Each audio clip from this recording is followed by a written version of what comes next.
Bem-vindo, bem-vinda a mais uma live Adventismo Decifrado.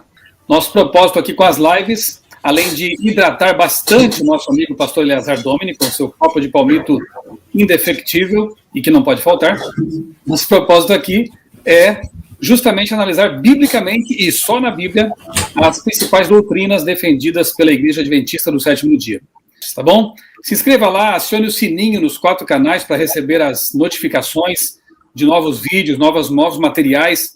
Todos nós aqui temos voluntariamente nos esmerado, nos esforçado para produzir conteúdos para abençoar a igreja e todos aqueles que vierem aos nossos canais, tá bom? Também quero aproveitar para aqui fazer nosso agradecimento de sempre, né? É importante sermos gratos, é importante ser grato a Deus primeiramente, mas também às pessoas que fazem nossa vida melhor e que ajudam nesse ministério que temos desenvolvido aqui virtualmente. São os moderadores, nossos valorosos moderadores, que sempre estão ali nos 4 canais, ajudando a conduzir a discussão, ajudando a moderar alguns mais afoitos, né? Não os queiram mal, estão ali para o bem de todos. Mauro Oliveira, Jonatas Carvalho, Wallace Souza e Miquel Peixoto. Amigos, mais uma vez, muito obrigado pela ajuda de sempre. Quero também aqui mencionar o nosso grande designer, o Tanabe, que é quem faz as peças publicitárias aqui também voluntariamente. Tudo aqui é voluntário, né? Tudo aqui é por amor à missão. E o Tanabe faz os cartazes, as nossas artes aí para divulgação toda semana das lives. Então, Tanabe, muito obrigado. O site dele é okamidesigner.com, Okami com K, okamidesigner, tudo junto, .com, se você quiser conhecer um pouco mais aí do Tanabe. Também agradecemos aqui aos amigos e irmãos Edson Mendonça, de Nova York, Dr. Ivan Stabnow, Clairton Feitosa, doutor também, e Marcos Ariel, também doutor, são 3 médicos aqui, Dr. Ivan Stabnow, Clairton Feitosa e Marcos Ariel, amigos também que têm apoiado esse ministério. Muito obrigado, gente, pelo apoio, pelas orações, e a vocês que estão chegando aí, né, nos 4 canais, obrigado também pela presença, e que Deus abençoe a todos nós nesta live. Eu vou pedir, então, para o pastor Eleazar, que já está bem hidratado, já começa hidratado, que faça a oração, então, para nós começarmos os estudos daqui a pouquinho dessa live de hoje. Amém. Nosso Deus e Pai, muito obrigado, Senhor, pelo privilégio que temos de estudar a Tua Palavra e de compartilharmos o conhecimento da Tua Palavra com os nossos amigos que nos acompanham. Obrigado, Senhor, porque através da tecnologia o Senhor nos permite pregar o Evangelho em toda parte do planeta Terra. Pedimos ao Senhor que nos use, que esvazie o nosso coração do eu e que preencha do Teu Espírito Santo para que ao transmitir a Tua Palavra, pessoas sejam alcançadas e que no conhecer a Tua Palavra decidam-se pela verdade e pelo Senhor. Guia-nos nesta live, Senhor, usa a nossa mente e as nossas palavras em nome de Jesus. Amém. Amém. Para que a nossa live aqui chegue a mais pessoas, curte ali, né, nos 4 canais, envie o link também para os seus amigos, porque o tema de hoje vai ser muito importante. Na verdade, é um tema tão relevante que, mais uma vez, tivemos que decidir dividir em duas partes. Então, teremos a parte 1 hoje e daqui 15 dias a parte 2. O tema é sobre a morte, veja só, o sono da morte e a ressurreição. Eu tenho certeza que nessa fase de pandemia, quase todos, se não todos que estão nos assistindo, conhecem alguém, né, ou algum parente, algum amigo, que acabou descansando, né, por causa dessa doença, ou de outras mais, porque realmente o mal no mundo não para, né? Estamos num mundo de pecado, de tristeza, de morte, e isso vai nos acompanhar até um tempo ainda. Nós veremos também nessa live até quando. Agora, o que acontece com aqueles que partiram? Será que as pessoas que morrem, elas podem voltar de alguma forma? Será que elas podem interferir no mundo dos vivos, aparecer para aqueles que estão vivos? O que é um ser humano? Essas perguntas começarão a ser respondidas nesta live. Nós fizemos a seguinte organização. Hoje, parte 1, nós vamos tratar de aspectos bíblicos, a ideia geral do que significa morte na Bíblia, do que é ser humano. E na próxima live, daqui a 15 dias, provavelmente, nós vamos tratar dos textos mais, assim, um pouquinho capciosos, né? Alguns textos que parecem ir noutra direção. Será que existe inferno eterno? Aquele espírito que apareceu para Saul na caverna de Endor, era mesmo Samuel ou era outra coisa? Hoje estarás comigo no paraíso. Será que é assim mesmo? O ladrão foi para o paraíso antes de Jesus? Esses e outros textos nós veremos, então, na próxima live. Então, eu peço o grande favor dos amigos que vão comentar no chat, e por favor comentem, participem mesmo ali, né? Procurem centralizar, focalizar as perguntas no tema de hoje. Porque se vierem perguntas sobre inferno, sobre o espírito de Endor lá na caverna, nós vamos deixar para a semana que vem.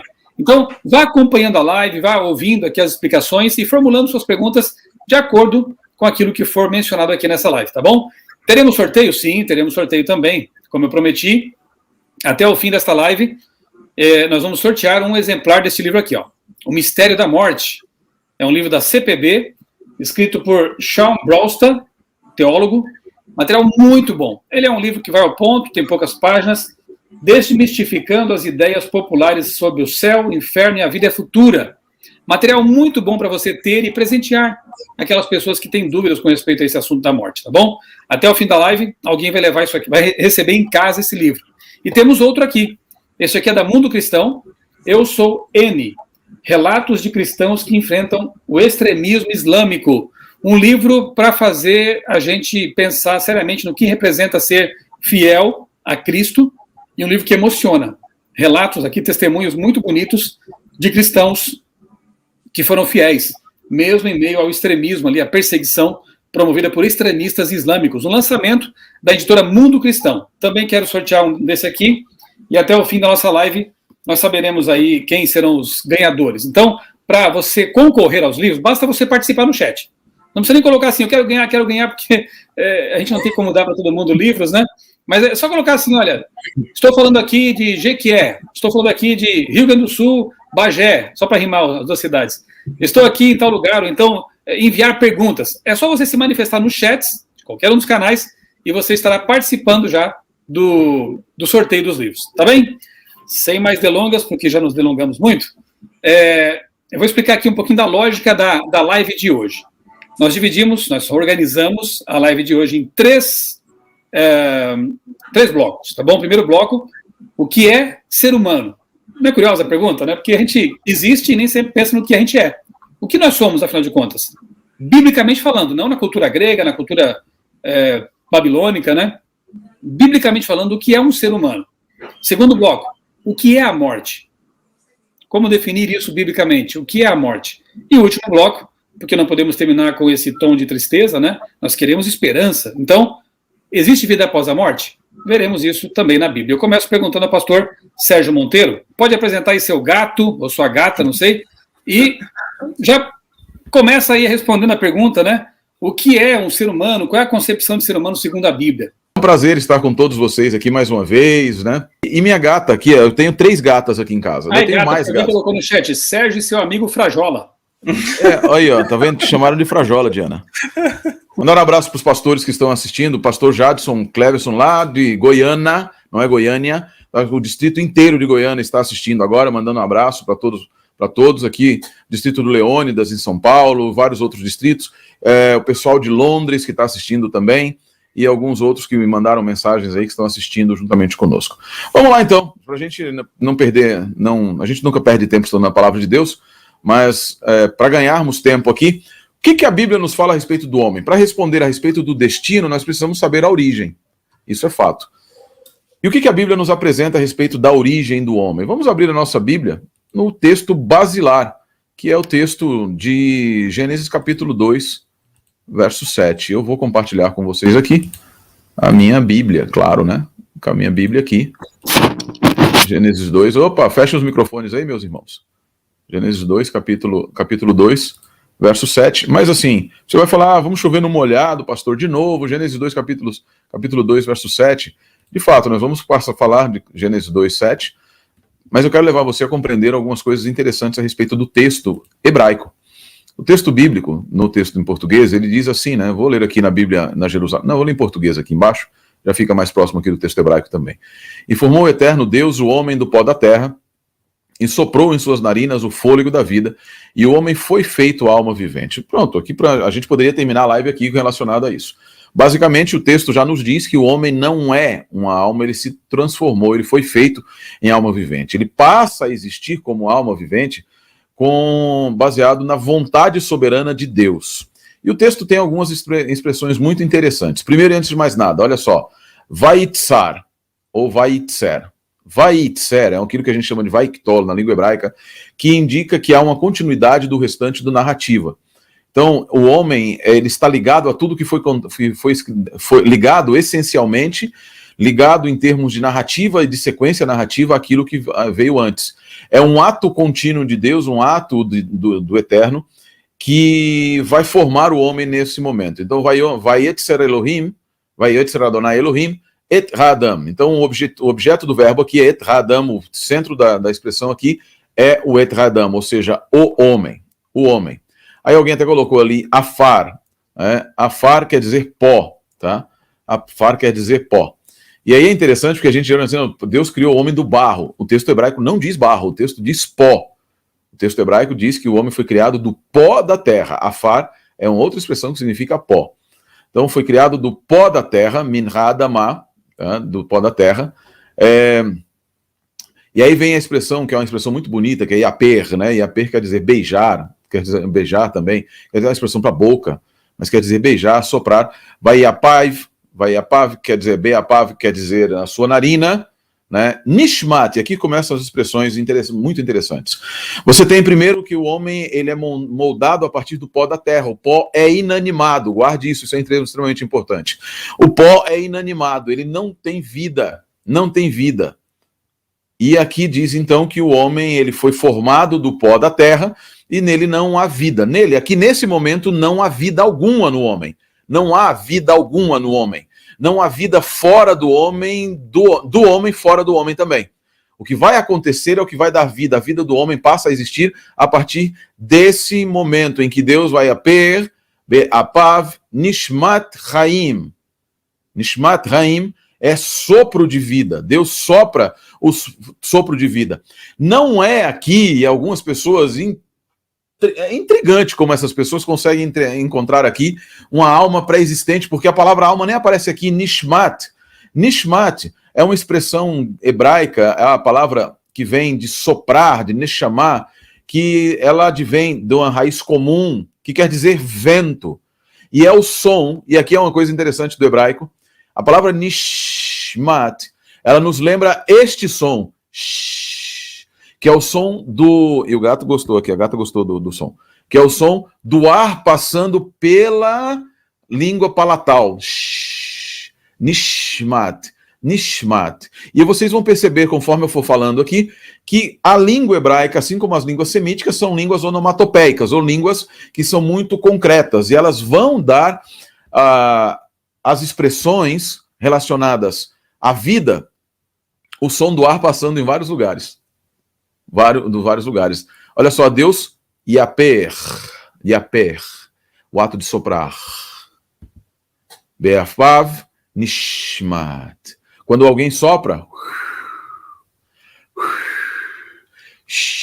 esse som é o que é representado pelo nishmat. O vento soprando e passando pelo céu da boca e pelo ato de soprar. Deus sopra um fôlego que sai de Deus e que dá vida. Não é que ele tem vida em si, o fôlego, mas ele traz a vida, e esse trazer a vida é expresso na língua hebraica por uma regra da língua hebraica. Uma regra muito legal que nós vamos encontrar no finalzinho do verso ali. Vayehi ha'adam lenefesh hayah. O hayah no final aqui não é o verbo hayah, é o adjetivo hayah. O adjetivo hayah, ele quer dizer, não é o verbo hayah de ser, mas o adjetivo hayah que quer dizer viver. E aqui você vê aqui na expressão que diz assim, lenefesh, ou lenefesh hayah, para a alma vivente. Olha, peraí, então para a alma vivente, o que isso quer dizer, pastor? Há uma regra da língua hebraica que diz o seguinte, quando o verbo existir, o verbo ser, que é o verbo hayah, que está aqui, esse verbozinho aqui, está ligado a uma preposição lamed. O indicativo é de passar de um estado para outro. Passar de uma situação para outra. Qual é a situação que ele está aqui? Lembra que eu disse no início? Vayetzer Adonai Elohim et Hadam Afar min Hadamah. O homem não tem vida aqui. Pelo Nishmat, pelo Yaper Nishmat de Deus, agora o homem passa a ter, ele vai passar a ter vida e ser uma alma vivente, uma alma viva. Agora, por que essa expressão alma vivente? Até aqui entendido? Vocês percebem como aqui é muito claro que o homem não possui uma alma, mas ele é uma alma que vive? Ele é uma alma que vive? Ele é em si algo vivente? E a conjunção do afar, que é o pó, afar minadamá, o pó, não o barro, o pó, com o nishmat, soprado por Deus, o homem passa a ser algo que vive. Nefesh. E nós vemos de novo o ar passando pela boca. Sai-lhe a nefesh. Sai-lhe o ar. Nefesh. Ruach. O ar, o espírito saindo pela garganta. E é interessante porque nefesh, em hebraico, também pode significar garganta, pode significar boca, pode significar barriga, e pode se referir a um cadáver. E olha só que coisa interessante aqui no capítulo. Por que eu disse isso aqui com relação ao capítulo 2? Porque o homem é um nefesh hayah, uma alma vivente, mas pode também ser um nefesh morto. Porque nefesh pode se referir a um cadáver no capítulo 19 de Números. Olha que interessante aqui no capítulo 19 de Números. No verso 11, capítulo 19, verso 11, você vai ver aqui, ó. Aquele que toca... Olha que coisa interessante. Eu vou pegar aqui no português, né? Eu vou às vezes no inglês ali em cima. Aquele que tocar em algum morto... Aquele que tocar em um morto, aquele que tocar em algum morto, aí diz assim em hebraico, Hanogá bemet lechor nefesh adam, aquele que tocar no morto. Na morte, o que tocar na morte em uma alma morta. No verso 13, olha o verso 13, também diz a mesma coisa, dizendo o seguinte, todo aquele que tocar em algum morto, Kol hanogá bemet benefesh hadam, na morte, na alma de um homem. Como é que alguém pode tocar na alma? A alma é física, de acordo com o pensamento comum? A alma é física, de acordo com a Bíblia. De acordo com a Bíblia, a alma é física. E eles compreendiam o homem dessa maneira? Nitidamente compreendiam o homem dessa maneira. O Jó, ele chega a dizer, ele diz que a alma, que ele desceria com sua alma ao Sheol. E no livro de Jonas, no capítulo 2 do livro de Jonas, eu vou abrir para você aqui, diz que o Sheol, que Jonas estava aprisionado, no capítulo 2, verso 7, vou colocar em português para ficar mais fácil. Olha aqui, quando desfaleci a minha alma, lembrei-me do Eterno e entrou a ti minha oração no teu santo templo. Opa, peraí, e onde é que ele estava? No abismo que me rodeou, as águas me cercaram até a alma. O abismo me rodeou e as águas se enrolaram na minha cabeça. Esse abismo é o Sheol, onde estaria a alma dele, supostamente a alma desencarnada. Era ele quem ali estava. Não havia na mentalidade bíblica essa separação que muitos começaram a fazer posteriormente entre a alma como princípio material, espírito como sendo que animava, e o corpo. A Bíblia é muito clara. A alma é a junção do elemento visível, tocável, palpável, com aquilo que anima o ser humano. E o que anima o ser humano não é um elemento externo, não é um ser externo que passa a viver dentro do ser humano. Ao contrário, o que anima é apenas e tão somente os sopros que Deus coloca no ser humano. Essa semana semana passada, estava conversando com uma pessoa, ele disse assim, mas quando a Bíblia fala que o espírito volta a Deus, não é o espírito não volta de verdade para ficar com Deus? Não. Isso é uma expressão idiomática para para dizer que a vida volta à sua origem. A vida volta à sua origem. Nishmat é o sopro que sai do nosso corpo. E nós vamos encontrar isso também na língua grega, nós vamos encontrar na literatura antiga. Eu tenho uns livros aqui muito interessantes que eu queria indicar para vocês. Antropologia do Antigo Testamento, do Hans Walter Wolff. E ele, quando fala a respeito do conceito de Nefesh, ele diz... tudo que o ser humano tem, ele dá por sua nefesh. Por exemplo, no livro de Deuteronômio, capítulo 12, 23, diz, o sangue, isto é, a alma. A vida do ser humano é representada a alma do ser humano é representada por sua vida. No livro de... Ele mesmo dizendo aqui, eu vou resumir para não ficar longo, nos diz o seguinte, ele aqui na página 38, página 39, página 37, ele diz, a alma não é um elemento imortal nas Escrituras. Ela é o próprio homem. E por ser o próprio homem, ela também significa os órgãos que deixam o homem que fazem com que o homem tenha vida. A boca, a garganta, ela pode significar o coração, em elemento poético, ela pode ser colocada como leve, ela pode significar o sangue. Agora, isso daí, pastor, será que não é polissemia? Não, gente, cuidado com esse negócio de polissemia. Porque nefesh não é uma palavra polissêmica porque ela está na língua portuguesa significando um monte de coisas. Nefesh, ela significa uma coisa, vida. Ela significa o ser humano, não é vida não, ela significa o ser humano. O ser humano. Acabou.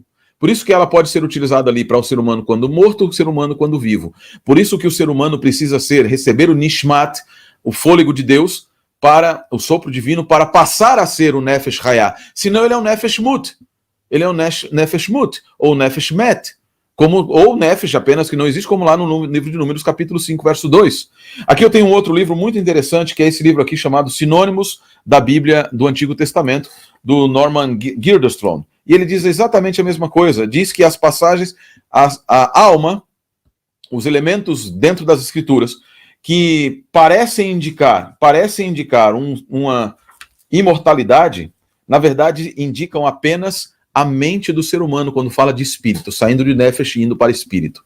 O espírito não é algo também, assim como a nefesh, que é o todo. O espírito não é um fantasminha camarada, como dizia o Azenilton Brito, um fantasminha camarada que está por aí, que quando sai ele se desencarna.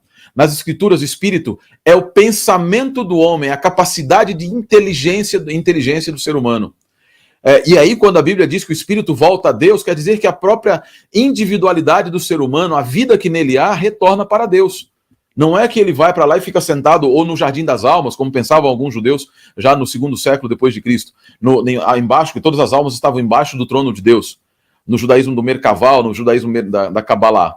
De fato, na verdade, nas Escrituras, e aqui o Girdlestone fala a esse respeito, e falando especificamente a respeito do judaísmo, também, do período do Primeiro Testamento, do Segundo Testamento, esse artigo, um artigo fantástico aqui do Mendelssohn, que nesse livro, Morte e Pós-Vida, Perspectiva das Religiões Mundiais, falando sobre a Bíblia, vou citar aqui do resto não, mas falando sobre a Bíblia, ele fala que o conceito bíblico da unidade do homem nas Escrituras. Em nenhum lugar das Escrituras, diz aqui, falando no Novo Testamento, falando do Antigo Testamento, aqui o Lander Keck e outros autores, eles dizem o seguinte, eu vou só terminar com isso aqui. Ele diz assim, muitos eruditos do mundo, a maior parte dos eruditos concordam que não existe a concepção de imortalidade ou vida após a morte no Antigo Testamento. Por quê? Porque o corpo humano foi moldado por Deus a partir da terra e animado com o fôlego da vida, o Nefesh Haim. Na morte, a pessoa se transforma um Nefesh Met, ou um sopro morto, em número 6:6. E o corpo retorna para o pó de onde ele veio. Na fonte mais tardia de Eclesiastes 12:7, o pó retorna para a terra de onde ele veio e o espírito, Ruach, retorna para Deus que o deu. Quando elas descem ao Sheol, e nós vamos falar sobre isso depois, que é a questão da morte, não vou entrar aqui, não existe nenhum tipo de consciência, absolutamente nada. É esse o conceito bíblico do ser humano. E quando a Bíblia fala a respeito de como Hebreus, o autor de Hebreus, ou quando Paulo, o autor de Hebreus, falam a respeito de alma, espírito e corpo como se fossem coisas separadas. William Carey Taylor, grande erudito batista, na sua gramática introdutória do grego do Novo Testamento, a primeira gramática que eu estudei de grego do Novo Testamento, dizia assim, aqui não há ideia alguma de uma análise tripartita ou tricotomista do homem. Na verdade, esta é uma maneira superlativa hebraica de falar do todo. Santo, santo, santo. Não é trindade. Santo, santo, santo. Deus é o todo da santidade. Deus é superlativamente santo. Quando ele diz alma, espírito e corpo. Ele está falando do ser integral, com suas emoções, seus sentimentos e o seu todo. Não existe na mentalidade bíblica, nos mostram os estudiosos, e a Bíblia nos mostra isso, não existe na mentalidade bíblica a ideia de uma separação, seja tricotômica, seja dicotômica, entre um aspecto imaterial e o aspecto material. O que existe é o fato de que nós somos formados pela vontade de Deus e o seu sopro em nós, e a nossa parte visível é chamada dentro das escrituras de Basar, de Givá, no Antigo Testamento, na Bíblia hebraica, e também é chamado de Soma, ou Sarx, no Novo Testamento. Quando há aquela ideia de material e imaterial, diz respeito à sede das emoções e da espiritualidade. Portanto, meu querido pastor Michelson Borges, pastor Adriano e pastor Eleazar, o que nós temos nas Escrituras é a declaração da integralidade humana, é a declaração de que não existem partes constituintes do ser humano e que uma delas sobrevive à morte, mas de que nós somos seres integrais. Veja, no capítulo 9 do livro de Gênesis, capítulo 9, verso 5, Deus diz que ele...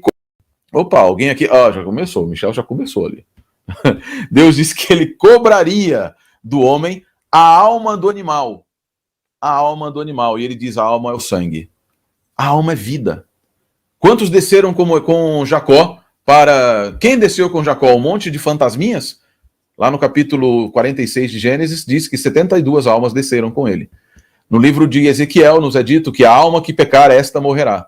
A Bíblia não nos apresenta um conceito de tricotomia, de dicotomia, de separação, muito menos de desincorporação, muito menos de incorporação ou de pré-existência da alma. A Bíblia diz que nós existimos porque Deus soprou em nós, e as expressões ali relacionadas têm a ver com o fôlego que nos anima e a vontade de Deus que permanece em nós. Muito bom, pastor Sérgio. Tremenda e compacta aula sobre a natureza humana. A gente tem usado aí como ilustração, né, nos estudos bíblicos, aquela comparação com a lâmpada, né?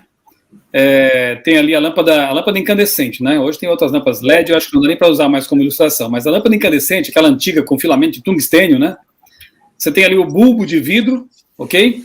E dentro o filamentozinho ali que é aquecido, ele fica incandescente e aí ilumina. Bem, a comparação é que o bulbo de vidro seja, então, o corpo, né? A parte ali material. A energia elétrica que vai se unir ao corpo para produzir luz seria, então, o fôlego, né? O ruach. E aí, juntos, eles compõem o que? A alma, que é o ser vivente, é a luz, né? Se você tira qualquer um desses elementos, pelo menos esses dois mínimos aí, tira a energia ou tira o bulbo, você não tem luz. Assim como se você tirar a parte orgânica do corpo, né, que de fato, analisando quimicamente, né, bioquimicamente, é bem interessante perceber que os elementos da Terra são bem próximos aqui do que nós temos no corpo, né, carbono, nitrogênio, hidrogênio, oxigênio, ferro e por aí vai. Se você tira essa parte física, não existe mais Sérgio Monteiro, não existe mais Michelson Borges, não existe mais Eleazar Domini e Adriano Cecílio. Então, tirando também a energia, o fôlego, também não há mais, é um cadáver, né, sem vida. Então, a união dos dois produz esse ser vivente, né? É interessante a gente repetir que no Gênesis não aparece nada como Adão recebendo uma alma, um ectoplasma, um fantasminha camarada, eu gostei da comparação aí. Não, Adão se torna, se você ler com atenção, mesmo no português está claro, né? Tornou-se alma vivente. E essa alma, inclusive, como está lá em Ezequiel 18, essa alma morre, porque diz lá que todos são pecadores, né? Aqueles que pecarem morrerão. Nós sabemos por Paulo que todos são pecadores, logo, a alma é mortal. Ainda que nós adotássemos uma visão pagã de que existe um fantasminha legal, esse fantasminha legal seria mortal, segundo a Bíblia. Mas não é assim. Biblicamente falando, é a pessoa. Nós aqui somos 4 almas dirigindo esta live nesse momento. E neste momento, louvado seja Deus, tem mais de 1.300 almas acompanhando Amém. esta live. Que bênção, né? Pastor Michel, isso aqui existe, na verdade, uma confusão quando a galera tenta particionar o ser humano aí, repartir, e na verdade, nem eles sabem dizer o que de fato Paulo direciona como sendo uma coisa ou outra, quando eles tentam particionar essa questão do espírito, alma, e qual foi a outra palavra, pastor Sérgio, que você usou aí? Corpo.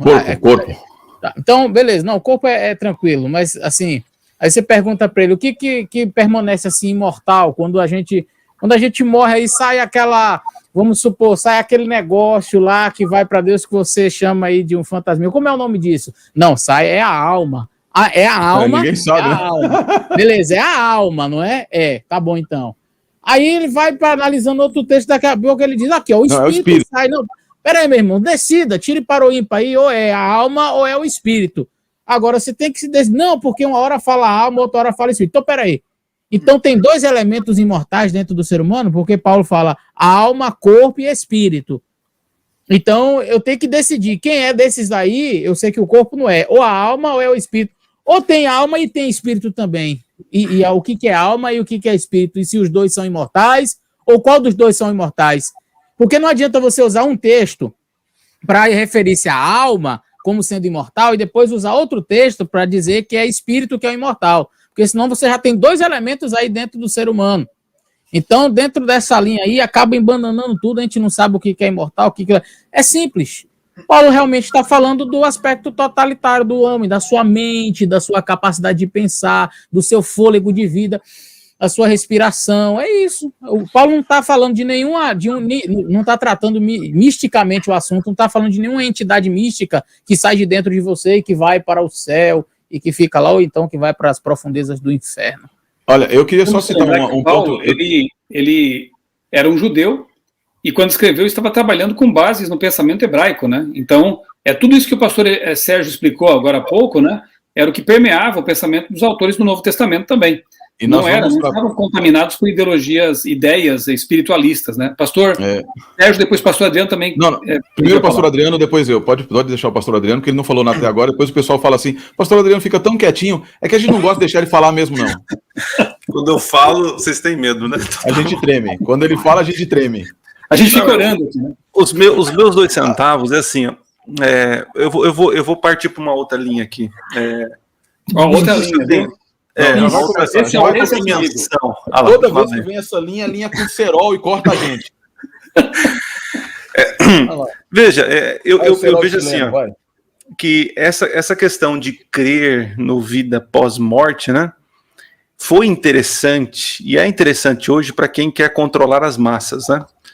A cristandade, em uma certa época, ela precisava garantir a fidelidade das pessoas, até daqueles que perdiam seus entes queridos, né? Então, se nutriu muito essa ideia de que existe uma consciência, há um sofrimento, um descanso após a morte, né? E para obter o descanso, tal, precisa de tal coisa, tal. Então, eu só queria ampliar nessa questão, né? De que talvez você, culturalmente educado a entender de que existe algo após a morte e que pessoas estão sofrendo, as pessoas estão em certos lugares e você precisa de um benefício de ajuda de uma igreja, de uma entidade para que possa aliviar o sofrimento, ou, enfim, eu vejo por um lado isso, a cristandade...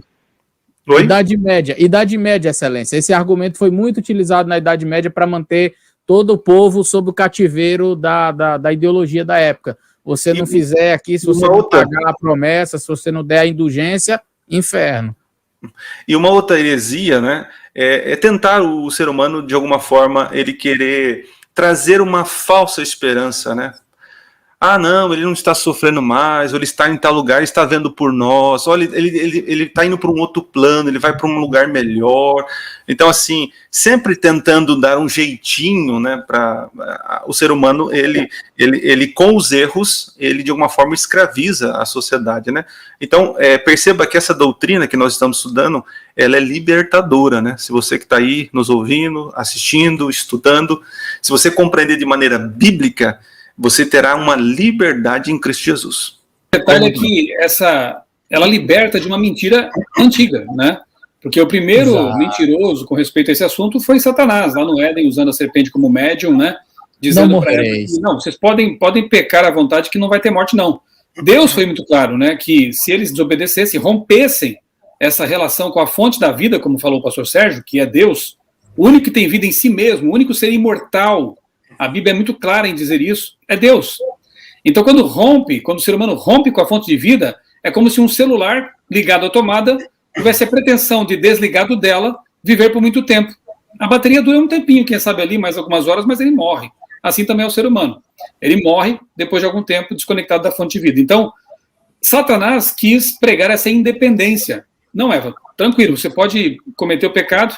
Ele usou, claro, ali muitos argumentos sábios, né, inteligentes, porque para enganar a mulher, a primeira mulher super inteligente como era Eva, né? Eu já comi, eu estou falando, veja, dá mais sabedoria. E assim ele foi, né? Então, o pecado trouxe realmente a morte para o mundo e Satanás tenta levar essa mentira avante com outras formas, de outras maneiras, com filmes, séries, produções culturais. Note que quase todas as produções culturais têm uma pitada de imortalidade da alma. É a velha mentira reverberando no mundo até hoje. Pastor Sérgio. Um ponto interessante que, assim, um dos consensos dos estudiosos hoje é que eu achei isso fantástico. Quando eu estava lendo esse livro aqui, esse livro do Morte e Vida Após a Morte, ele não tem, infelizmente, não tem em português. São vários eruditos que se reuniram para trabalhar essa questão em vários tipos de várias culturas. E ele tem um ponto interessante que é assim: os estudiosos descobriram que nos períodos de apostasia de Israel, uma das características da apostasia era a crença na imortalidade da alma. Era a crença da imortalidade da alma. Não sou eu que diz isso, não. Quem está dizendo isso aqui é justamente aqui o George Mendenhall, que é um dos maiores estudiosos de rituais mortuários do passado. E até faz pouco tempo, eu estava conversando sobre, porque algumas pessoas, alguns têm dito, até estou conversando com o pastor Eleazar sobre uma questão lá de maconha, né, de cannabis aí, que o pessoal achou nos templos, e aí alguns acharam rituais mortuários que indicariam crença na imortalidade da alma, dentro de alguns templos, em alguns lugares em Israel. E aí o Mendenhall, que é um dos grandes estudiosos, e aqui ele fala, analisemos qual é o período em que isso aconteceu. É sempre no período de apostasia, junto com a crença de que Deus tem uma esposa, uma consorte, junto com a crença de que Israel foi abandonado por Deus, ou de que Deus perdeu. As crenças idólatras, colocando outros deuses, vinha sempre acompanhado com a imortalidade da alma. Então nós vamos perceber a crença de que o homem sobrevive, etc. E aí nós vamos perceber aquilo que o pastor Adriano estava dizendo, que é muito interessante, que é o fato de que o ser humano, busca um subterfúgio para não ter compromisso com Deus. Se o ser humano é imortal, obrigatoriamente imortal, e eu ouvi uma certa feita, que eu não sei quantos vocês sabem, eu estudei parapsicologia. Estudei parapsicologia com o padre Quevedo, né? Vou rasgar minhas vestes. Não. Vou rasgar minhas vestes aqui. Isso não existe. Isso não existe. O Adriano já foi pro Sheol. Ele foi pro Sheol já. Depois eu sou comunista.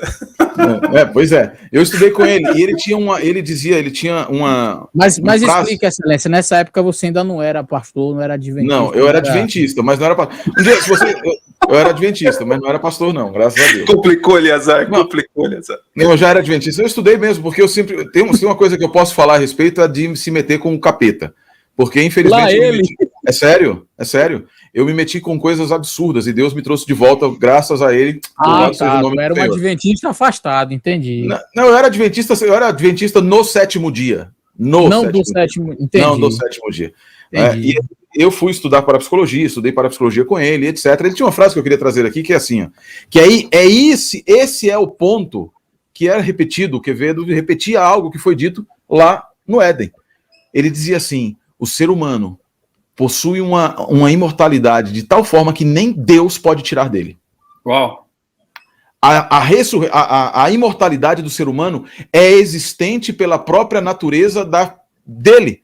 Ele dizia assim, que conforme nós vamos morrendo, nós vamos imediatamente ressuscitando, entre aspas, né, passando para uma novidade de vida, e nem Deus pode impedir isso. Nem Deus pode impedir isso. Percebe qual o poder? Então, na verdade, assim, se nem Deus pode impedir, por que eu tenho que ter compromisso? Por que eu preciso fazer algum tipo? Eu vou viver para sempre mesmo. Esse é o propósito de Satanás, né? Afastar de Deus. Então, quando ele tenta tricotomizar, quando ele tenta dicotomizar, ele fala que... Aí ele ainda diz o seguinte, ele coloca... Não, porque os desejos do corpo são maus e a alma está aqui, dizia Sócrates, né? A alma está presa. E a alma precisa ser liberta. E aí o Oscar Cullmann, fantástico livro dele, Imortalidade e Ressurreição, do Oscar Cullmann, um teólogo que abandonou essa crença, ele diz assim, a própria morte de Jesus demonstra que a morte não é amiga para libertar ninguém, a morte é inimiga, e assim disse também o apóstolo Paulo. Eu quero deixar aqui também uma indicação de conteúdo adicional. No meu canal, Michelson Borges, tem aí um vídeo, é só colocar no buscador, A Verdade sobre a Morte, um estudo ali de mais ou menos 1 hora, sobre esse assunto aqui também. Muito bom, nós chegamos então ao fim do primeiro bloco, nós recebemos aqui muitas e muitas perguntas, eu nunca vi tanta pergunta assim nos chats quanto dessa vez. Eu vou só mencionar aqui a participação do Jailson de Lira, ele diz assim, como ex-umbandista e adventista há 21 anos, afirmo, espírito fantasma, como as pessoas entendem, é diabólico, faz Deus um ditador cruel e covarde, e ele é amor e misericórdia. Olha aí o testemunho de alguém que realmente viveu, né, na prática aí, assim como o pastor Sérgio nessa fase aí meio rebelde, aí ele também experimentou algumas coisas, mas na verdade isso mostra que é fato, né, que esse tipo de coisa existe, e nós vamos tratar em algum momento também sobre essas contrafações, porque o fato é que há aparições, como dizem, né, mediunidade, mas como entender isso também à luz da Bíblia? Então nós vamos chegar agora ao nosso segundo bloco, e eu vou deixar para responder, então, boa parte das perguntas, nós nunca conseguimos responder todas, né, mas boa parte delas eu vou deixar para o fim do segundo bloco, porque eu acredito que algumas serão respondidas, com as explicações que virão agora, porque agora o tópico é, o que é a morte?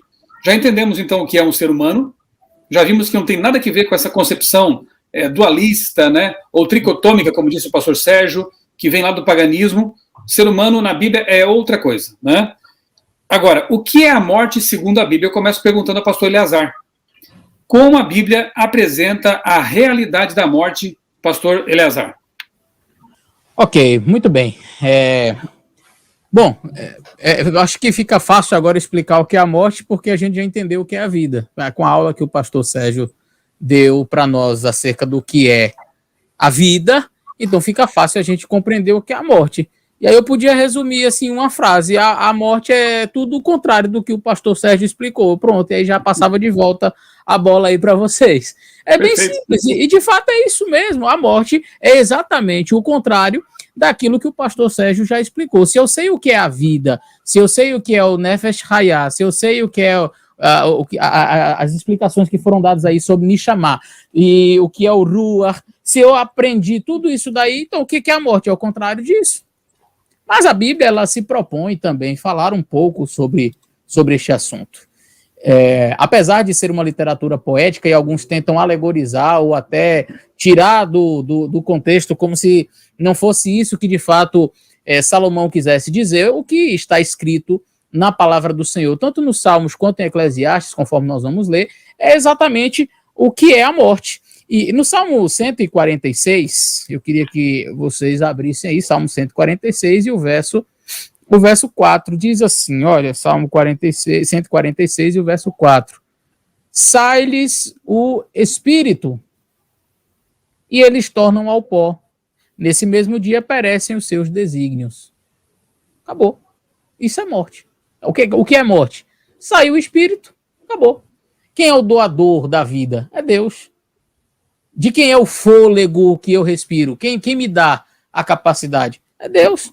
Assim, sabe, eu estou aqui conversando com vocês agora, vocês estão aí conversando comigo e tem 1.640 pessoas, ou pelo menos 1.640 pontos aí, mais de 1.640 pessoas acompanhando esta live, assistindo. E eu tenho certeza que nenhum de nós aqui estávamos pensando exatamente agora que o coração está batendo, e ele está batendo. E amém que ele está batendo, e que continue batendo. Mas na hora que ele disser assim, rapaz, sabe de uma, cansei, parei, pronto, acabou, irmão.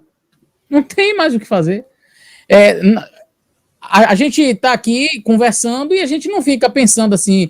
Eu vi até uma live do pastor Michelson Borges sobre isso, que a gente faz 90 e tantos % daquilo que a gente faz é automatizado. A gente não fica pensando, o nosso cérebro não precisa ficar refletindo, eu tenho que respirar agora eu tenho que inspirar, expirar, agora eu tenho que levantar o braço, eu tenho que sentar, eu tenho que levantar, o coração precisa bater. Não, as coisas, elas simplesmente funcionam automaticamente. Então eu estou respirando nesse momento. Mas essa capacidade de de colocar o oxigênio para dentro e o corpo fazer todo o processo, troca gasosa, tudo. É tudo proveniente do eterno, do Senhor nosso Deus. E no momento em que nós paramos de respirar, no momento em que o fôlego de vida retorna ao seu doador, acabou.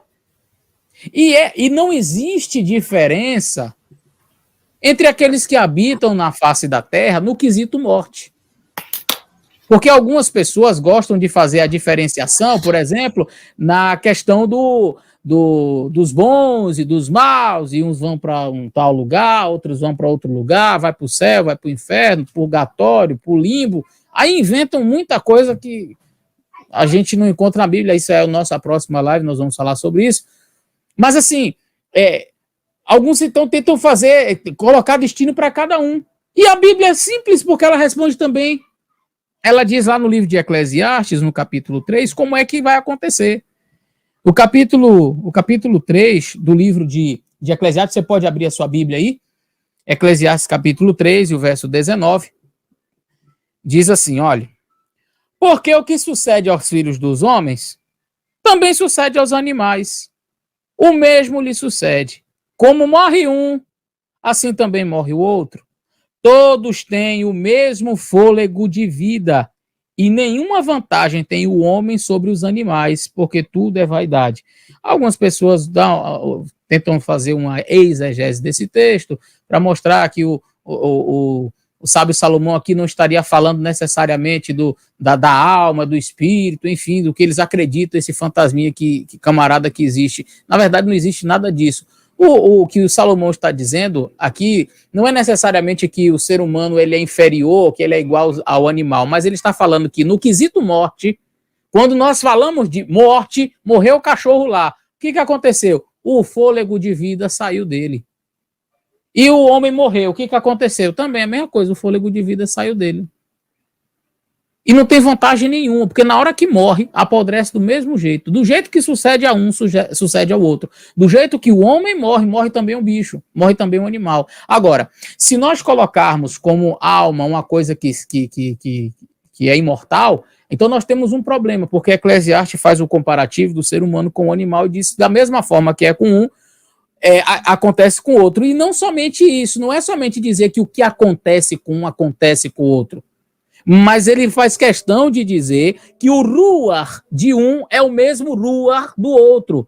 A expressão hebraica aqui, ruar, espírito, é a mesma. Então, se nós entendermos que o homem tem um fantasminha camarada, que o ruar, esse espírito que sai, vai lá para o céu e tal, alguma coisa assim, então logo o cachorro também tem, o gato também tem. E aí a gente entra numa complicação muito grande. Porque Jesus não morreu na cruz para resgatar bicho. Então, aí a teologia começa a ficar um pouco complicada, ou muito complicada. O que sucede aos filhos dos homens, isso sucede aos animais. Como morre um, morre o outro. Todos têm o mesmo fôlego de vida. Então, o ar que você respira é o mesmo que o animalzinho respira. E quando o animalzinho morre, do mesmo jeito que ele morre, é a mesma maneira como você morre. Parou de respirar. Essa é a forma como acontece a morte, exatamente o contrário daquilo que o pastor Sérgio estava explicando. Então, esse ruar, esse fôlego, esse ar que nós respiramos, o que eu possuo, o ar que eu estou respirando, o oxigênio que eu respiro, é o mesmo que a minha cachorrinha aqui respira. Do jeito que sucede a um, sucede ao outro. E Eclesiastes capítulo 12, conforme até mencionado aí pelo pastor Sérgio, vai concluir bem esta questão. Porque ele diz assim, olha, no verso 7, e o pó volte à terra como era, e o espírito volte a Deus que o deu. Então, primeiro ele diz que o espírito do homem e do animal é o mesmo. Então, eu tenho que entender que o que tem para o homem é a mesma coisa que tem para o animal. O espírito do homem e o espírito do animal é a mesma coisa. Quem está dizendo não sou eu, não, é Salomão. Depois ele diz que quando a gente morre, o pó volta para a terra, como era. E do jeito que o homem apodrece, apodrece também o animal. E o espírito volta para Deus que o deu. O que sucede a um, sucede a outro. Se o espírito do homem volta para Deus, o espírito do animal também volta para Deus. Aí agora a pergunta, se o espírito é um fantasminha camarada que volta para Deus, do homem, como é o espírito do cachorro que volta para Deus também? É um fantasminha camarada que volta para o céu? Tem os animais uma alma também? Seria? Aí as pessoas, quando percebem que os textos bíblicos vão contradizer as suas ideias, aí, não, mas veja bem, aqui é a polissemia. A turma gosta, pastor Sérgio, dessa palavra, polissemia. Tudo agora vira... Vamos polissemizar o negócio aí? É uma polissemia. Aqui ela significa isso. E cá? Não, cá ela já significa isso. E nesse outro texto aqui? Não, aqui ele já significa outra coisa. Por quê? É porque se eu botar aqui significa uma coisa só, aí o negócio complica tudo. Então, uma coisa é a polissemia. E eu não estou dizendo que não existe a polissemia, existe polissemia, tanto na língua hebraica quanto na língua portuguesa. Agora, tem que saber quais são as palavras polissêmicas hebraicas e quais são as palavras polissêmicas em português. Porque eu atribuí uma palavra polissêmica na língua hebraica, só porque esta palavra, quando traduzida para o português, tem N significados na língua portuguesa, é meio complicado, como disse o pastor Sérgio. Então, eu tenho uma palavra na língua portuguesa que ela é polissêmica, beleza, e que ela é uma tradução da língua hebraica, beleza, mas não significa que aquela palavra no hebraico, ela é polissêmica. Então, o texto é bem simples. O que sucede ao homem, sucede ao animal. Do jeito que acontece com um, acontece para o outro. Depois, o outro texto complementando diz, o que sai do homem vai para Deus. E então, se acontece do jeito que acontece com o animal, acontece com o homem, então o que sai do animal também vai para Deus. E aí fica complicado, irmão. O que sai do homem? O que volta para Deus que o deu? O que o pastor Sérgio disse. O fôlego de vida, a vida, que Deus é o doador. Então volta para quem doou. Deus deu a vida, pronto. Volta para ele, que é o doador. Acabou. Não é nenhum fantasma, não é nenhum Gasparzinho, não. Era tudo o que eu tinha para dizer acerca da morte. O contrário da vida. Muito bom. Pastor Adriano Cecílio, todos aqui sabemos que você é um apaixonado pelo Apocalipse. Pastor Michel, desculpa aí, só fazer um comentário rápido aqui com o que o... Desculpa interromper aí, com o que o... Okay. Desculpa interromper aqui. Geralmente quem interrompe é o Adriano, é o pastor Adriano, mas hoje eu vou fazer isso. Inverter o papel aí. Exatamente, eu preciso deixá-lo... Ó, tem um aspecto interessante a esse respeito, que as pessoas às vezes não percebem. O texto lá de Eclesiastes diz, porque quem pode dizer que o espírito de um sobe e o de um outro desce? Percebe que o que acontece sucede para um, sucede para todos. E isso é extremamente importante. Eu queria só fazer uma palavrinha em relação a essa questão de polissemia. Eu tenho me dedicado muito a estudar estudos linguísticos da Bíblia hebraica, estudos linguísticos semitas, né? E uma das coisas que eu mais morro de rir é quando eu escuto alguém falar de polissemia, não somente na língua hebraica, mas nas línguas na mesma nossa língua. Nós costumamos, eu vou citar um exemplo aqui, que eu sei que muitos de vocês já usaram também, mas a gente tem o costume de dizer, por exemplo, que manga é polissêmica. Manga é uma palavra polissêmica. Por quê? Porque manga da camisa, manga da etc. Mas manga não é uma palavra polissêmica, são palavras diferentes. Né? Na verdade, linguisticamente não é polissêmico. Linguisticamente. Se você pegar um dicionário técnico de linguística, não é polissêmico. Ela é homofônica. Ela tem homografia e homofonia. Então a gente vai para a extensão dizendo que ela é polissêmica por homografia. Por homografia. Aí. E aí acontece o que na língua hebraica? Ele vai começar a falar em línguas daqui a pouco, fazer um retetê já. Epa, aí sim, hein? A próxima outra live. Agora, e na língua hebraica? A língua hebraica é bem claro. Como é que nós definimos, como é que os linguistas, os hebraístas definem a homofonia, a polissemia? Existem 8 tipos de polissemia na língua hebraica. 8 possíveis tipos de polissemia. Por antonímia, por homografia, por homofonia e etc. Nenhuma delas é por teologia. Nenhuma delas é por teologia. Como é que os apologetas hoje, o pessoal que hoje, você define polissemia por conveniência. Exatamente. Aqui vai significar, aqui nesse texto significa alma imortal. Todos os que, não. Quando é morte, não, aqui é pessoa. Aqui é pessoa em Ezequiel 18. Basicamente, Ezequiel 18, a alma que pecar, essa morrerá. O que é a alma aqui? Não, aqui é o corpo, aqui é a parte física. Exato. Deus soprou o fôlego de vida e o homem passou a sua alma. Mateus 10, 28. Então, a polissemia, fazer perecer, aí é o corpo. Polissemia, ela tem uma característica que está na enciclopédia, são 8 volumes, chamada Enciclopédia de Língua e Linguística Hebraica. E lá no artigo sobre polissemia, ele diz o seguinte: para que uma palavra seja efetivamente considerada como polissêmica nas línguas semitas, principalmente na língua hebraica, ela precisa poder significar, no mesmo contexto, coisas diferentes. Não é que a palavra aqui significa algo e ali ela significa outro, não é polissemia, isso se chama campo semântico, que é outra coisa. É a capacidade de uma palavra ser traduzida por outras na língua destino. Isso é outra coisa. Agora, polissemia é você pegar um texto e poder olhar no texto e ver 1, 2, 3 significados para a mesma palavra. Só queria deixar isso aí claro. Então, nefesh, toma cuidado, porque existe uma discussão muito grande entre os linguistas se as palavras utilizadas para descrever o ser humano são, de alguma forma, polissêmicas, de fato, na língua hebraica. Pastor Adriano? Bom, a minha parte aqui agora não é tentar definir morte ou vida, né, como bem fizeram meus amigos, menos o Sérgio, enfim. A minha função aqui agora é passear um pouco pelo livro do Apocalipse e mostrar para vocês, né, para quem estiver assistindo, como o Apocalipse ele vê a vida ou vê a morte, tá? Nós estamos vivendo um período muito difícil. Você que está nos assistindo aí, com certeza já perdeu alguém, e tem pessoas que você ama que está aí hospitalizado, tal, né? E nós temos esse medo da morte, é algo natural do ser humano, é algo natural, né? Perder pessoas que a gente ama, a gente sente a dor da saudade por não estar mais convivendo, né? E muitos podem dizer assim, eu não tenho medo da morte, mas alguns vão dizer assim, mas eu tenho medo como eu vou morrer, né? Então o medo, ele faz parte, infelizmente, de nós, porque temos a natureza pecaminosa. E interessante, quando você você lê o Apocalipse, né? Que é um livro que eu acredito que ser o jornal de hoje, né? Ele de alguma forma ele vai falar sobre esse assunto da morte, que é um conceito muito presente no Apocalipse, mas ele de alguma forma vai mostrar o viés verdadeiro que nós cristãos fiéis devemos ter sobre a morte.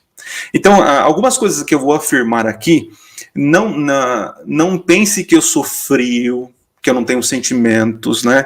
Que eu não sinto dor pela morte, por alguém que morreu, né? Que eu não tenho medo da morte, não é isso. Mas eu vou tentar de forma bem fria mostrar o que o texto apresenta para nós, tá? E aí a gente pode fazer uma discussão aqui com os nossos amigos. Eu vou compartilhar a tela para ser bem preciso aí, para não gastar tempo devagar aí. Deixa eu ver aqui, beleza. Então, deixa eu pôr a canetinha aqui, que muitos gostam da canetinha. Muito bem. Vamos lá. Apocalipse e a morte. O que nós temos lá no Apocalipse sobre a morte? Eu fiz uma pesquisa, usando esse mesmo Bible Works aí do pastor Sérgio. Eu não estou vendo nada aqui, gente. Vocês estão colocando a minha imagem e a fotinha do lado certinho? Beleza? Então, tá. A palavra morte, né, que é a palavra lá necros, que aí você conhece as variações da palavra necromancia e tantas outras coisas relacionadas à morte, né? Eu fiz uma pesquisa e ela aparece 13 vezes em todo o Apocalipse. Olha só. Só que em contraponto, né, a palavra vida, zoe, né, aparece 22 vezes no Apocalipse. Olha só que interessante, né? Isso já é algo para saltar aos nossos olhos, né? É algo assim, opa, o Apocalipse então fala mais de vida do que morte. E agora, quando ele fala de morte, o que ele fala? O que o Apocalipse apresenta para nós? Mas uma outra curiosidade que eu quero trazer aqui é o paralelo, né, envolvendo a pessoa de Jesus. Porque Jesus é o caminho, a verdade e a vida, né? No Apocalipse aparece lá Jesus vencendo a morte. Interessante que quando ele se apresenta já ali para João, no capítulo 1, ele já aparece dizendo, eu estive morto, João, mas eu estou vivo, né? Eu venci, eu tenho a chave das portas do inferno, né? Olha que legal, ele é o vencedor, né? Ele venceu a morte. Então, assim, aqui já deve nos, de alguma forma, nos tranquilizar, né? Porque Jesus, ele venceu a morte. E se ele venceu a morte, nós venceremos pelo sangue dele, pela vitória dele. Olha a fé, olha a justificação pela fé, né? Pela graça. Olha a confiança em Jesus diante da morte. Eu lembro aqui do episódio agora lá de Lázaro, né? Quando ele chega, todo mundo triste, e aquela cena triste lá, e ele acaba se comovendo e chorando, e acredito que uma das tristezas de Jesus naquele momento é a incredulidade do povo, né, quanto à ressurreição de Lázaro ali, né? Mas, continuando, Jesus se apresenta como vencedor da morte, isso é importante. Depois, logo em seguida, no próximo capítulo, já aparece Jesus prometendo dar vida a quem for fiel até a morte. E aqui eu queria já, quem sabe, abrir um parênteses aqui só para dizer o seguinte: a salvação, ela não tem a ver com méritos próprios, tem que ver com o mérito de Cristo, né? Mas interessante que existe uma certa meritocracia, né? Qual é o mérito do ser humano? Entregar a vida a Jesus e confiar em Jesus, aceitar pela fé o sacrifício. Esse é o mérito de nós, seres humanos, né? E isso é a fidelidade, é se manter firme naquilo que Jesus fez por nós, aceitar o seu sacrifício, né? Então aqui eu vejo uma questão de escolha, né? Alguns irmãos calvinistas que devem estar nos assistindo talvez tenham que fazer alguns malabarismos para tirar isso, né, de cena, né? Porque Jesus promete algo e essa promessa é condicional, no caso aqui, quem for fiel. Mas fica para um outro assunto, uma outra live. Então Jesus promete dar a vida para quem for fiel até a morte. Agora olha só, no segundo bloco do Apocalipse, isso já no começo, agora na parte final, nos 2 últimos capítulos finais, olha que interessante. É um paralelo, ó. Jesus venceu a morte e aqui Jesus destrói a morte, né? E agora acaba a morte, né? Lá no capítulo 20, que ele joga no lago de fogo a morte, né? Muito bem. E também no capítulo 21, nós vamos encontrar aí, Jesus cumpre agora a promessa de dar vida eterna. Lembra que ele promete para quem for fiel? E aí no capítulo 21, ele promete que vai dar a vida eterna. Então perceba que existe essa tensão de morte e vida, né? Mas a vida aparece muito mais no Apocalipse, muito mais vezes. Continuando. O Apocalipse fala de 2 mortes, e aqui é importante a gente entender isso, né? A primeira morte, que é considerada como um sono, nós adventistas acreditamos que é um processo inconsciente, né? Existe uma separação, como meus amigos falaram aqui, né, do fôlego e do corpo, então há um momento de inconsciência, né? O ser humano não está pensando, não faz nada, de acordo com os textos bíblicos, Salmos e tantos outros, não acontece nada, não há uma consciência, esse fôlego que sai, esse espírito não é pensante, não é esse poder ou essa energia que alguns dizem, né, que volta para Deus, não é um ser pensante fora do corpo, só é pensante quando se une, né? Então, assim como Jesus, né, falou que Lázaro estava dormindo, né, alguns falam, foi um eufemismo para poder abrandar o sofrimento. Lázaro não, Jesus falou, ele está dormindo mesmo, né? É um processo, quando você dorme, é um processo inconsciente, você está ali, você descansa, né? Mas enfim. Então, existem 2 mortes na Bíblia. A primeira morte e a segunda morte. Então eu vou destacar aqui, ó. A primeira morte é consequência da fidelidade. Isso na visão do Apocalipse. Quem morre no Apocalipse, ou seja, no livro do Apocalipse, é por consequência da fidelidade. Interessante isso, né? Mas se eu sou fiel, eu não vivo? Pode ser. Pode ser que você vive. Por exemplo, João Batista, ele foi fiel, e foi fiel até a morte, né? E temos outros aí que nós cremos que nos últimos dias muitos serão fiéis e não passarão pela morte. Mas no Apocalipse diz que os fiéis dos últimos dias passarão pela morte. Nem todos vão ficar vivos, né? Como diz o apóstolo Paulo. Mas olha os textos para a gente firmar o que eu falei aqui, ó. Eles, pois, venceram por causa do sangue do Cordeiro e por causa da palavra do testemunho que deram, e mesmo em face da morte. Interessante que a expressão face da morte nos lembra aflição, angústia, tristeza, desamparo, por que não, né? Jesus ali na face da morte, ele falou, Deus meu, por que me desamparaste? Então assim, mesmo em face da morte, em momento de aflição, né? Não amaram a própria vida. Então, a morte aqui está ligado para quem foi fiel. Outro texto para afirmar isso, nós encontramos em Apocalipse 13. E é um texto, assim, muito importante para você, adventista, que está nos assistindo, e para você também que crê em acontecimentos escatológicos dos últimos dias. Olha que interessante. Diz assim, ó. O contexto do capítulo 13 é quando houver duas uniões, uma união, né, de dois poderes rivais ao pensamento bíblico. Poderes religiosos e políticos se unem, fazem alianças e geram leis, e dentre essas leis são leis contrárias àquilo que a Bíblia apresenta. Então terá consequências, né? Nessa hora em que as leis dos homens forem contra as leis de Deus, nós teremos, infelizmente, posso dizer assim, né, felizmente, existirá uma liberdade para uma desobediência civil. Então, hoje não é o momento. Você tem liberdade, eu tenho liberdade, todos nós temos liberdade aí para seguir a nossa crença. Mas chegará um momento, de acordo com Apocalipse 13, que haverá um impedimento para exercer a nossa fé, né? Mas, enfim, quando isso acontecer, diz assim, se alguém tem ouvidos, ouça. E a palavra ouvidos aqui não é apenas o ouvido literal, mas quem está ouvindo, né, obedeça. Olha o que eu estou falando, não é só para você ouvir, mas é para obedecer, né? Diz assim, se alguém leva para cativeiro vai. Ou seja, se você perder a sua liberdade por ser fiel à palavra de Deus, não seja um revolucionário. E aqui eu gosto de dizer, né, que Jesus, ele não procura revolucionários contra o Estado, ele procura revolucionários contra o pecado, tá? O pecado do o eu, né? Então eu estou dizendo o seguinte, se alguém leva para cativeiro vai. Se alguém matar a espada, é necessário que seja morto a espada. Veja, o Apocalipse, lembra que eu falei, não estou sendo frio em sentimentos, mas o Apocalipse apresenta uma coisa de maneira bem simples. A tua fidelidade a Deus pressupõe uma morte. Está entendendo isso?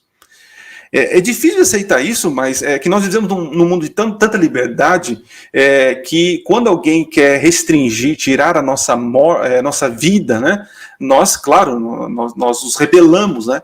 Mas de acordo com o Apocalipse, quando houver esse momento de que os meus direitos serão contrariados porque eu sou fiel à palavra de Deus, a palavra, o conselho divino é o seguinte, se você for morto, que seja morto então.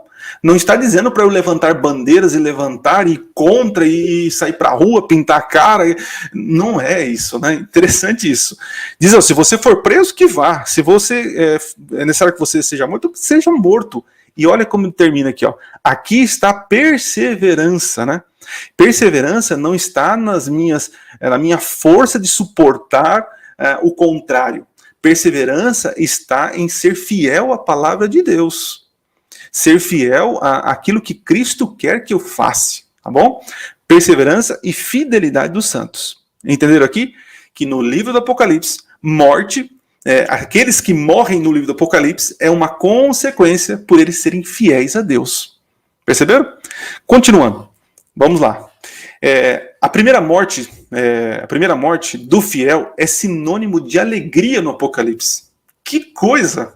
Porque as expressões que aparecem lá, por exemplo, aparece bem-aventurados, a gente vai ler aqui, mas olha só, Apocalipse 14, 12, 13. E veja que eu falei Apocalipse 13, quando esse poder se levanta, se une com outro, criam-se leis. Agora o capítulo 14 vai mostrar o que os fiéis estão fazendo diante dessa perseguição, desse boicote econômico, desse privação de liberdade religiosa, enfim. Eles estão pregando a palavra de Deus. O Apocalipse 14 vai ter as 3 mensagens angélicas. Então, enquanto houver essa opressão, quando retirarem os direitos de liberdade religiosa, que foram contrários à palavra de Deus, o povo de Deus não vai estar indo contra as leis. O povo de Deus estará pregando o evangelho eterno. É claro, naturalmente será contra o pregar, né? Será contra. Mas eu quero que vocês entendam isso, que a nossa perseverança e fidelidade não é ficar tentando lutar contra os direitos, não é esse o foco do Apocalipse. O foco é viver os princípios de Deus, né? Aqui está a perseverança dos santos, os que guardam os mandamentos de Deus e têm a fé em Jesus.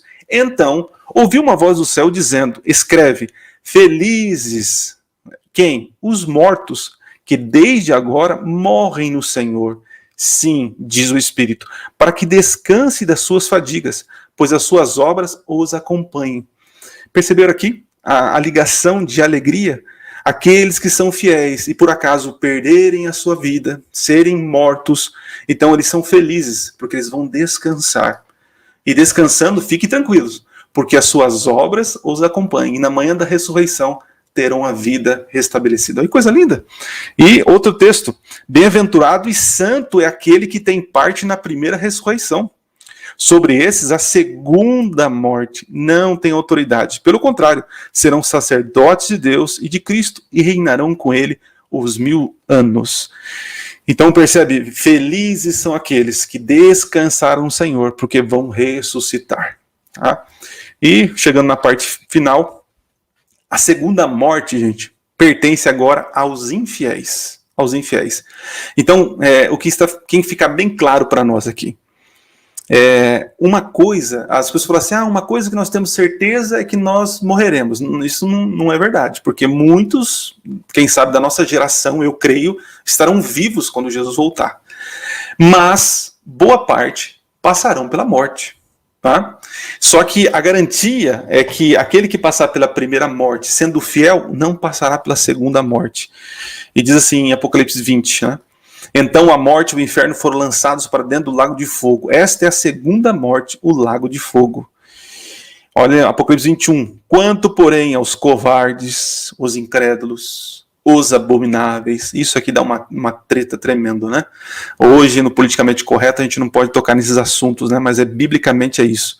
Os abomináveis, os assassinos, os impuros, os feiticeiros, os idólatras e todos os mentirosos, a parte que lhe cabe será no lago que arde com fogo e enxofre, a saber, a segunda morte. Tá? Pois bem, deixa eu fazer agora minhas considerações finais aqui. Deixa eu voltar aqui minha tela. Aqui, muito bem. Então, olha só, resumindo, quando você vai para o Apocalipse e você lê, a visão é o seguinte, realmente o livro fala mais de vida, vida eterna, o livro da vida, a vida restaurada, enfim. Mas quando fala do assunto morte, o Apocalipse é bem sutil em dizer o seguinte, todo fiel pode passar pela morte. E se passar pela morte, fique tranquilo, porque ele será ressuscitado. Os infiéis, eles sim sofrerão a segunda morte. E eu finalizo com um comentário, né? Essa semana eu assistindo um dos podcasts, podcasts aí que não são cristãos, né? Eu acho que eu nem vou falar para não aguçar vocês e assistirem, mas enfim. Tinha um ateu falando sobre a morte, E ele falou uma coisa que é verdade verdadeira, né? E qual que é a verdade verdadeira desse ateu? Ele falou o seguinte, eu sou ateu, não creio em vida após a morte, não creio, para mim é isso aqui e acabou. Né? Ele falou assim, eu não tenho medo da morte. Eu poderia ter medo da morte porque eu quero viver a vida, eu quero sentir, eu quero ter as coisas, eu quero fazer, eu não quero morrer. Ele poderia ter falado isso, mas ele falou, mas eu não creio assim, eu não tenho medo da morte. Se eu morrer, beleza, morri, acabou. Essas são as palavras dele, né? E aí ele falou algo assim que faz sentido. Ele falou assim, agora, quando eu olho para os religiosos, os cristãos e tantas outras religiões, o povo fala de esperança, e aí ele começou a citar várias religiões dentro do cristianismo, né? O povo fala de esperança depois da morte, alguns falam de ressurreição, outros falam que vão para o paraíso, outros falam que vai ter mulheres lá, e aí eles ficam com medo de morte. Eles têm medo da morte. Mas que esperança é essa? Que Deus é esse? Que fé é essa? E agora eu quero jogar isso para você. Querido, eu sei que nós estamos num momento triste, estamos passando aí, perdendo pessoas que nós amamos. Nós temos medo da morte por termos a natureza pecaminosa em nós. Mas, querido, se você crê em Jesus, né, ainda que você morra, você viverá. Entenda isso, não tenha medo da morte. Né? Creia que Deus cuida de você. E se Ele quiser que você descanse, então descanse. Mas não fique pensando na morte, né? Pense na vida e no que você faz agora. E o Apocalipse ele chama essa atenção do que ele não está preocupado se você vai morrer. O livro do Apocalipse está preocupado que você vai fazer em vida, quem você vai adorar, para quem você vai entregar o teu coração. Então, fica essa mensagem para vocês, né? Hoje nós não estamos tocando em textos, estou vendo várias perguntas aí, pessoas perguntando de textos polêmicos, né? Isso ficará para uma segunda parte. Mas eu queria terminar minha parte aqui trazendo essa mensagem de esperança para você. Não tenha medo da morte, porque Jesus venceu a morte e ele está vivo pela eternidade. Amém. Muito bem. Obrigado, pastor Adriano, por nos trazer esperança aí no último livro da Bíblia. Muito boa explanação. Muita gente participando, muita gente escrevendo nos chats ali. Obrigado pela participação de vocês. Só que são centenas de perguntas. Eu selecionei algumas aqui, que eu acho que são mais representativas, e eu vou fazer o seguinte, eu solto aqui para o grupo, quem se habilitar já levanta a mão aí, só que tem que ser aquela resposta assim, síntese da síntese. Vocês prometem? Pode Não. ser? Bora, simbora. No ponto, assim, para tentar contemplar o máximo de pessoas aqui possível, tá bom? Vamos embora. Sim. Só o quê? Quem falou aí? Vamos embora. Vamos lá. Então, tá prometer isso aí, prometer isso para quê? Para gente não cumprir? É igual Satanás prometendo vida para Eva e Eva vai e morre. Não, vamos tentar, né? Pelo menos, né? São 9h33 nesse momento e a gente quer terminar. Ainda temos o último bloco, vai ser mais breve o último bloco, temos o sorteio, mas eu acho que vale a pena aqui dar uma atenção também para os nossos amigos que estão aqui no chat participando ativamente, né? Então, a Nádia GDS, acho que é a Nádia GDOS. Já fui espírita, porém, Eclesiastes 9, 5 e 6 é esclarecedor. E a promessa é a ressurreição da carne, né? Esse texto é muito importante, muito chave, muito claro, né? Quando Salomão diz que os vivos sabem que hão de morrer, mas os mortos não sabem coisa nenhuma. Né? Seus pensamentos, seus sentimentos, tudo isso ficou entregue ao esquecimento. E não tem parte alguma do que se faz debaixo do sol. Ou seja, neste mundo, aqui nesse planeta. Né? É um texto, Nádia, obrigado por lembrar desse texto, que realmente é chave nesse estudo sobre a questão do que é a morte. Os mortos não sabem nada. Os vivos sabem que vão morrer, mas os mortos estão ali, não mais existem, até algum momento futuro, né? Muito bem. Algumas pessoas, pastor Michelson, algumas pessoas tentam reinterpretar o texto também. O pastor Sérgio já conversou com alguns desses aí, que não, tem que ver com o que está debaixo do sol, e aí tem umas interpretações malucas, mas assim, o fato é que se existe qualquer entidade lá no céu, uma hora dessa, fruto da morte, uma alma que está lá, não estou falando do Elias, não estou falando do Moisés ressurreto, não estou falando de Enoque, eu estou falando se existe alguém que morreu e a alminha dele está lá, logo ele sabe de alguma coisa, então é uma mentira, não importa a exegese que você faça, você pode rodar, pular, dar pirueta, o salto mortal, carpado, do jeito que você quiser. Se você pegar o texto, ele é claro, os mortos não sabem coisa nenhuma, então se tem algum morto que está sabendo alguma coisa, então o Salomão mentiu.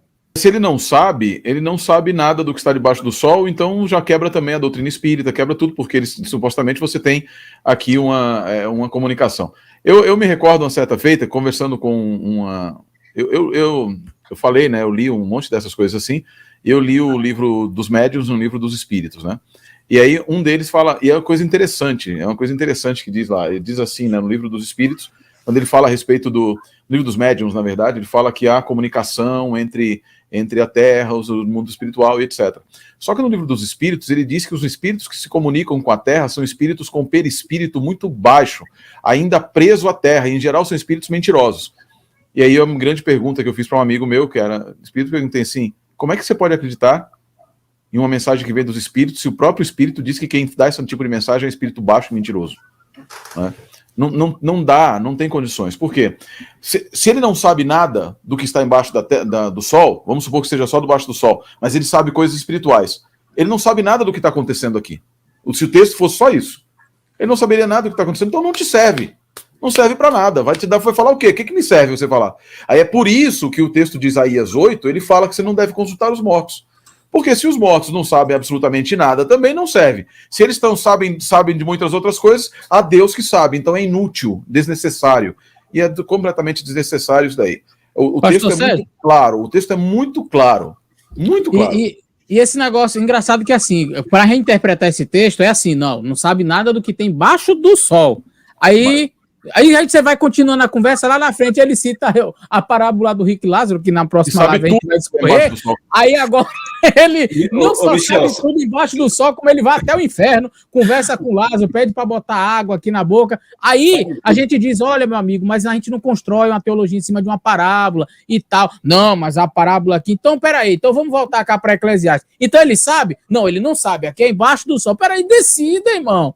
Tira para ímpar. Ou ele sabe, ou ele não sabe. Ou não sabe. Pois é, ou você utiliza a parábola do Rico e Lázaro e diz, não, aqui é a teologia, então ele sabe o que tem embaixo do sol, ou você esquece a exegese de Eclesiastes, que ele sabe o que está embaixo. Então, o problema é que essa turma ela acaba se perdendo nos próprios argumentos deles mesmos. É isso, é simples. Então, nem faz a pergunta, porque você percebeu, né? Você nem fez a pergunta, olha quantos minutos. É melhor não dar, não. É melhor não vai dar certo, não. Agora, só por última coisa, peraí. Só a última coisa. As pessoas confundem. Olha só. Não, as pessoas. Alguém até comentou ali, mas não se pode fazer doutrina baseada em livro poético. Amigão, ó. A Bíblia hebraica é toda poética. Toda. A Bíblia hebraica é cantada. Então, assim, na verdade, mesmo a narrativa hebraica, descritiva hebraica, ela é poética. Torna poesia, né? Ela se torna poesia. Isaías 26, por exemplo, que algumas pessoas gostam de citar, Isaías 26, verso 19, fala ali de a minha alma, espero e etc. à noite, é uma poesia. Então não pode usar também o contrário. É tudo poético, as escrituras são poéticas. Conta aí, meu amigo, minha amiga, Eclesiastes 9, 5 e 6, verso 10 também é interessante. O pastor Sérgio citou Isaías 8, versos 19 e 20, versos 19 e 20, muito claros, né? Vamos consultar os mortos? De jeito nenhum. Consulte a Deus, né? A necromancia é condenada na Bíblia. É uma das abominações, né, para Deus, porque consultar mortos, na verdade, é pôr-se em contato com demônios que se passam por mortos.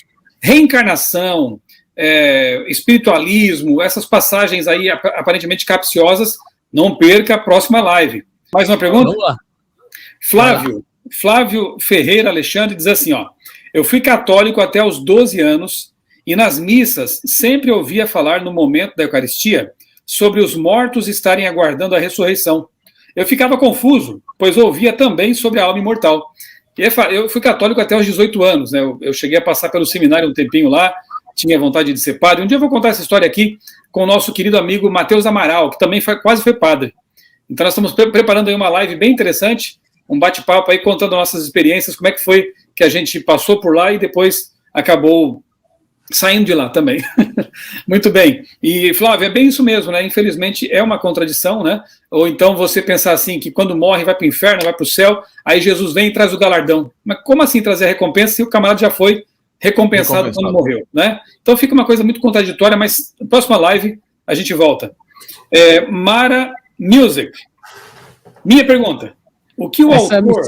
Essa me segue. Sempre ela está escrevendo alguma coisa lá no meu canal. A Mara é top. Olha, quando tem comentário da Mara, eu já vou aprovando direto assim. Eu nem olho, eu já sei que é coisa boa. Que vale a pena. Pode mandar. Olha aí, Mara. Tá? Moral alta aí, viu? Mara, é o seguinte, a Mara perguntou assim, ó, ou fez um comentário, deixa eu ver. Minha pergunta. O que o autor inspirado quis dizer com a expressão debaixo do sol? Olha aí, né? Debaixo do sol. Quando diz que os mortos não sabem coisa alguma debaixo do sol, que é Eclesiastes 9, 5, 6, já mencionamos aqui, né? Deixa eu só fazer uma palhinha aqui. Eu não quero acender a fogueira do terraplanismo, né? Mas se a pessoa fosse terraplanista, daria até para entender literalmente esse texto, né? Debaixo do sol, aqui embaixo, né? Mas como a gente não é terraplanista e nem a Bíblia tampouco é, obviamente que é uma expressão idiomática, mas olha lá, quem é o hebraísta aí que queira explicar essa... O texto hebraico, a expressão hebraica, ela é uma expressão comum, muito utilizada na época, e não apenas na Bíblia, mas na literatura circundante também, para dizer vivos. Para dizer vivos. Estar debaixo do sol quer dizer vivo. É o contraste que o próprio autor faz. Os que não estão vivos, nada sabem dos vivos. Só isso. É uma expressão muito tranquila dizer isso. Só isso. Ou enterrado na escuridão, né? Não tem sol para eles.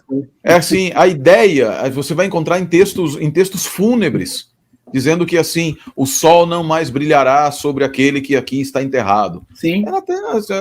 Existem textos fúnebres dos hititas, em Ugarit, também escavado em outros lugares. Então a ideia, o sol é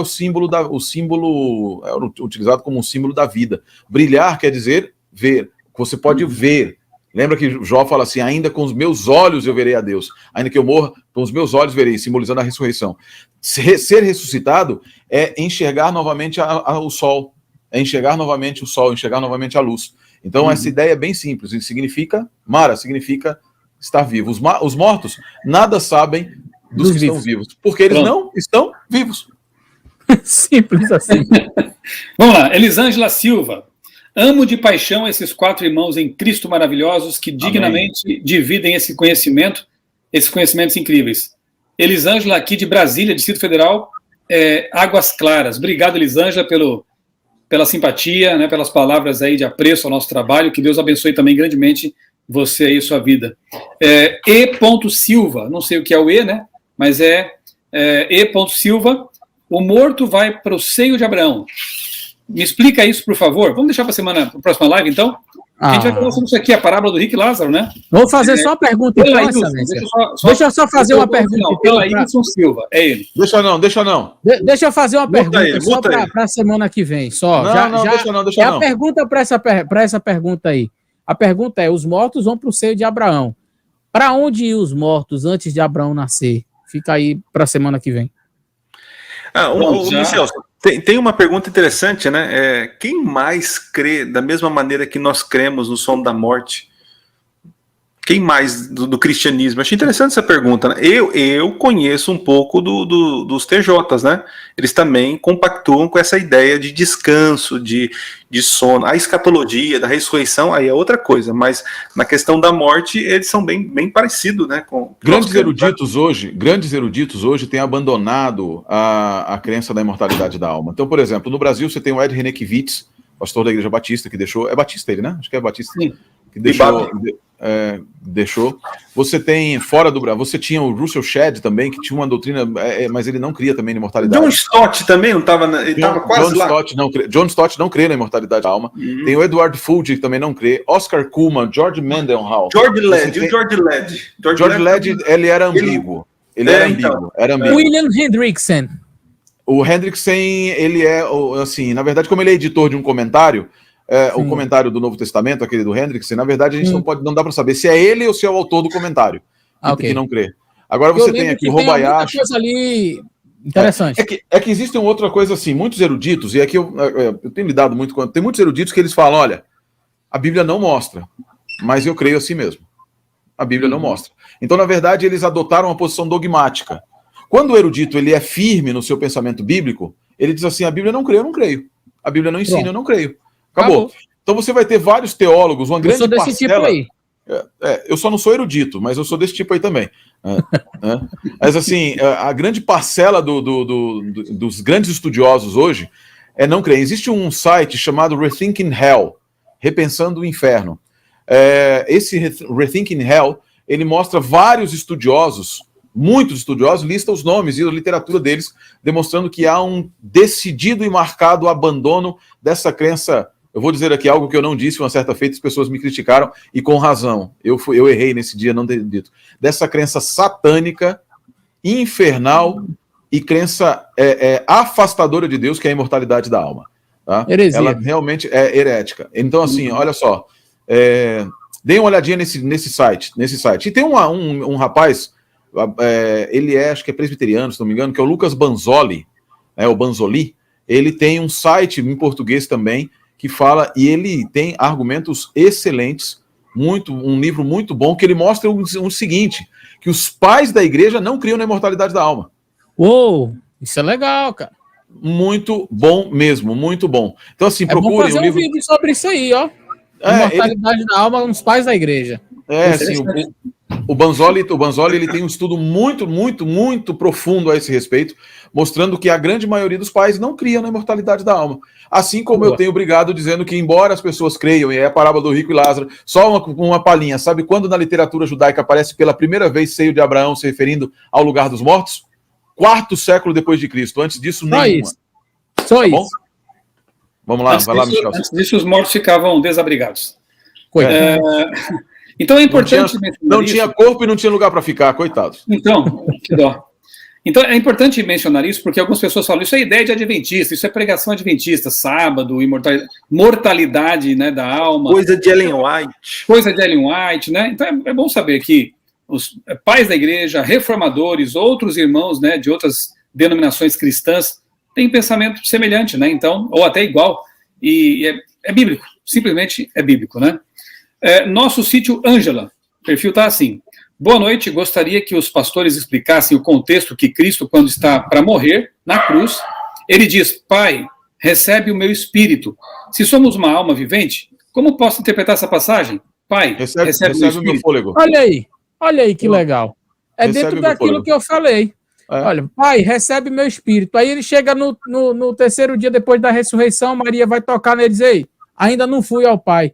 Então, o espírito não chegou lá? Parou no meio do caminho? Não. Esse recebe meu espírito em outras palavras, eu vou morrer, eu estou morrendo. Recebe a minha vida. Recebe a minha vida. Era o pensamento judaico. Voltou.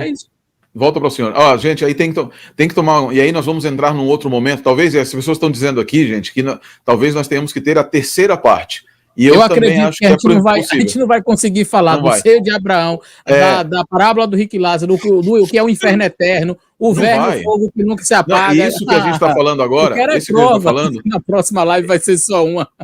Esse que a gente está falando agora, isso daí tem uma questão muito, muito poderosa relacionada à cristologia, que é a união hipostática, a questão da união hipostática. Tem um vídeo no meu canal, se você quiser assistir, quem quiser assistir, que eu falo sobre a questão da união hipostática, do Concílio de Calcedônia, e houve separação, quem morreu, como é que funciona. Morreu.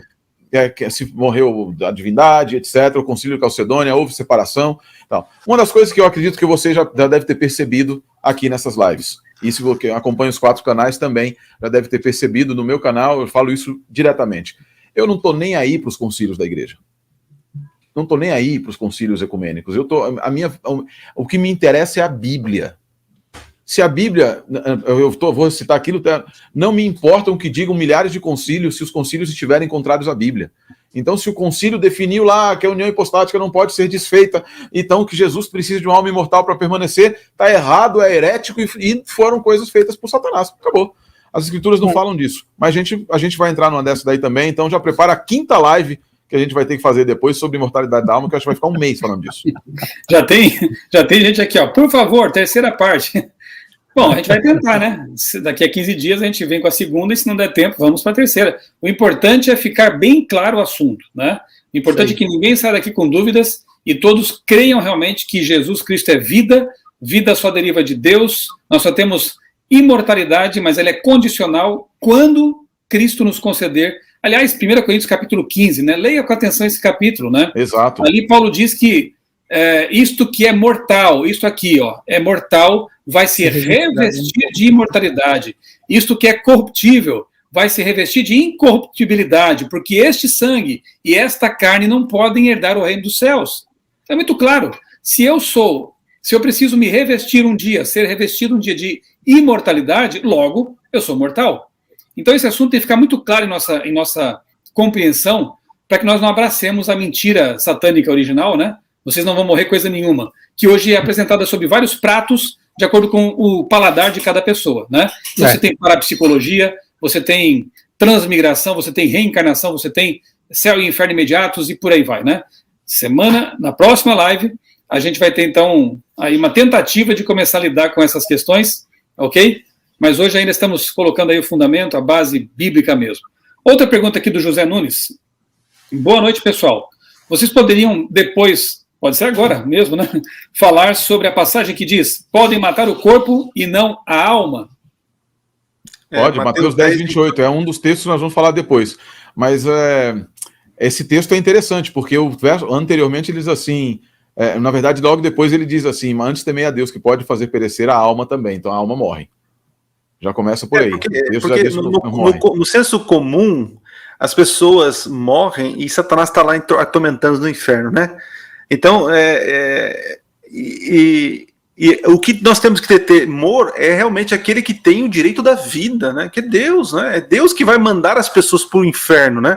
E já tentando já responder perguntas aqui, inferno, gente, não existe um lugar geográfico, não. Alguns estão tentando até dizer que é o Triângulo das Bermudas lá, mas inferno, eu já ouvi. Tá mais para seu quarto aí, viu? Eu já vi gente falando aí, né? Falando que o inferno é porque onde Deus joga os pecados, né? É o Triângulo das Bermudas. Eu já ouvi essas coisas aí, mas enfim. Adriano, sabe o que é pior? Adriano, sabe o que é pior? Eu já vi gente, esses youtubers aí que falam de teorias conspiratórias e fim do mundo e tal, que eu até comparo com um cachorrinho que corre atrás do carro, quando o carro para não sabe o que faz. Porque eles falam de fim do mundo, falam de fuga para o mato e tal, mas não sabe por quê. Não compreendem a Bíblia, né, e tudo mais. Tem uns aí que dizem que o LHC, o Large Collider, Hadron Collider, né, que é o colisor de partículas lá do CERN, né, que fica lá na divisa entre a França e a Suíça, dizem que aquilo lá seria um portal para liberar demônios do inferno. Já ouviu essa? Então é assim, absurdo. Eu fiz uma semana de oração uma vez lá na Suíça e visitei esse lugar.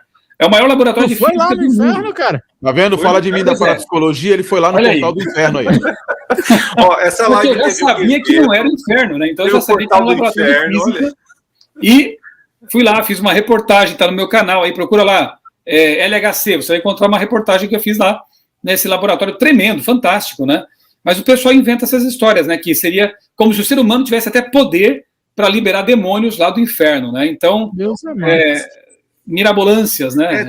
Tem outro texto também, que Jesus pregou aos mortos, é um texto para a gente poder falar, alguns já comentaram aqui.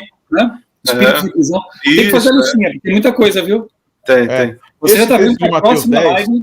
Pois é, esse texto de Mateus 10, ele é um texto que, junto com Mateus 25:46, um texto muito interessante, e quando você presta atenção nos detalhes dele, você percebe que ele diz o contrário do que as pessoas pensam sobre ele. Tá? Certo. E existem algumas coisas que, assim, são coisas mais técnicas e etc., que a gente trata na outra live também, a respeito da punição eterna, de Mateus 25:46, que aí tem um negócio que o pessoal sempre me fala, eu vou falar aqui para deixar todo mundo curioso, que é o chamado substantivo deverbal. Quando vocês souberem um substantivo deverbal, aí ele fala de misericórdia. A cara do Eleazar, ele já fez assim, misericórdia, lá vem esse homem com esse negócio de novo. Né? Essas coisas. Explica muito. Só lembrando que o texto de Mateus, ele foi escrito em grego e não em hebraico. Apesar de o pensamento ser hebraico, as palavras ali são gregas. Então é bem interessante a gente entender a palavra ali para a alma e corpo e perceber que não é a mesma, as palavras ali não são as mesmas do Antigo Testamento, quando, por exemplo, o pastor Sérgio ele falou que só existe uma interpretação para Nefesh, por exemplo, e a gente está trabalhando agora com uma palavra grega que tem uma amplitude muito maior. Mas aí na próxima live a gente conversa melhor sobre isso. A mesma coisa, que é a questão do campo semântico. Aí a gente vai... Vocês vão ver que é muito tranquilo, Mateus 10:28. Assim, com relação a textos, Michel, desculpa só falar para o pessoal, textos, como a gente o Adriano já citou também, nós vamos deixar para a próxima live. Então, assim, vai ser terrível e tenebrosa a próxima live. Vai haver choro e ranger de dentes. Exatamente. Eu devia ter deixado vermelho, então, na próxima live. Devia ter deixado azulzinho, com a esperança, né? Já é um prenúncio, né? Já é um prenúncio. Deixado azulzinho, esperança aí. Aí o verme isso aí não é azul, nem aqui, nem canto nenhum do mundo. Isso aí, meu irmão, é roxo, lilás. Agora, esse negócio de... Esse agora azul aí azul marinho. Antes estava meio diferente. Vamos lá. Olha, eu vou responder mais uma aqui, porque realmente se a gente for responder a todas, a gente vai transformar isso aqui de novo numa vigília. Mas eu vou responder aqui, eu vou fazer um comentário só com respeito ao que a Eunice Araújo Lopes escreveu. Outra pergunta, o que dizer das experiências de quase morte? Verdade ou mentira? Eu vou contar um testemunho aqui para vocês. Não aconteceu comigo, né? Aconteceu com um grande amigo meu. Mas antes disso, em meu blog criacionismo.com.br, você pode ir ao buscador, coloca lá, quase morte.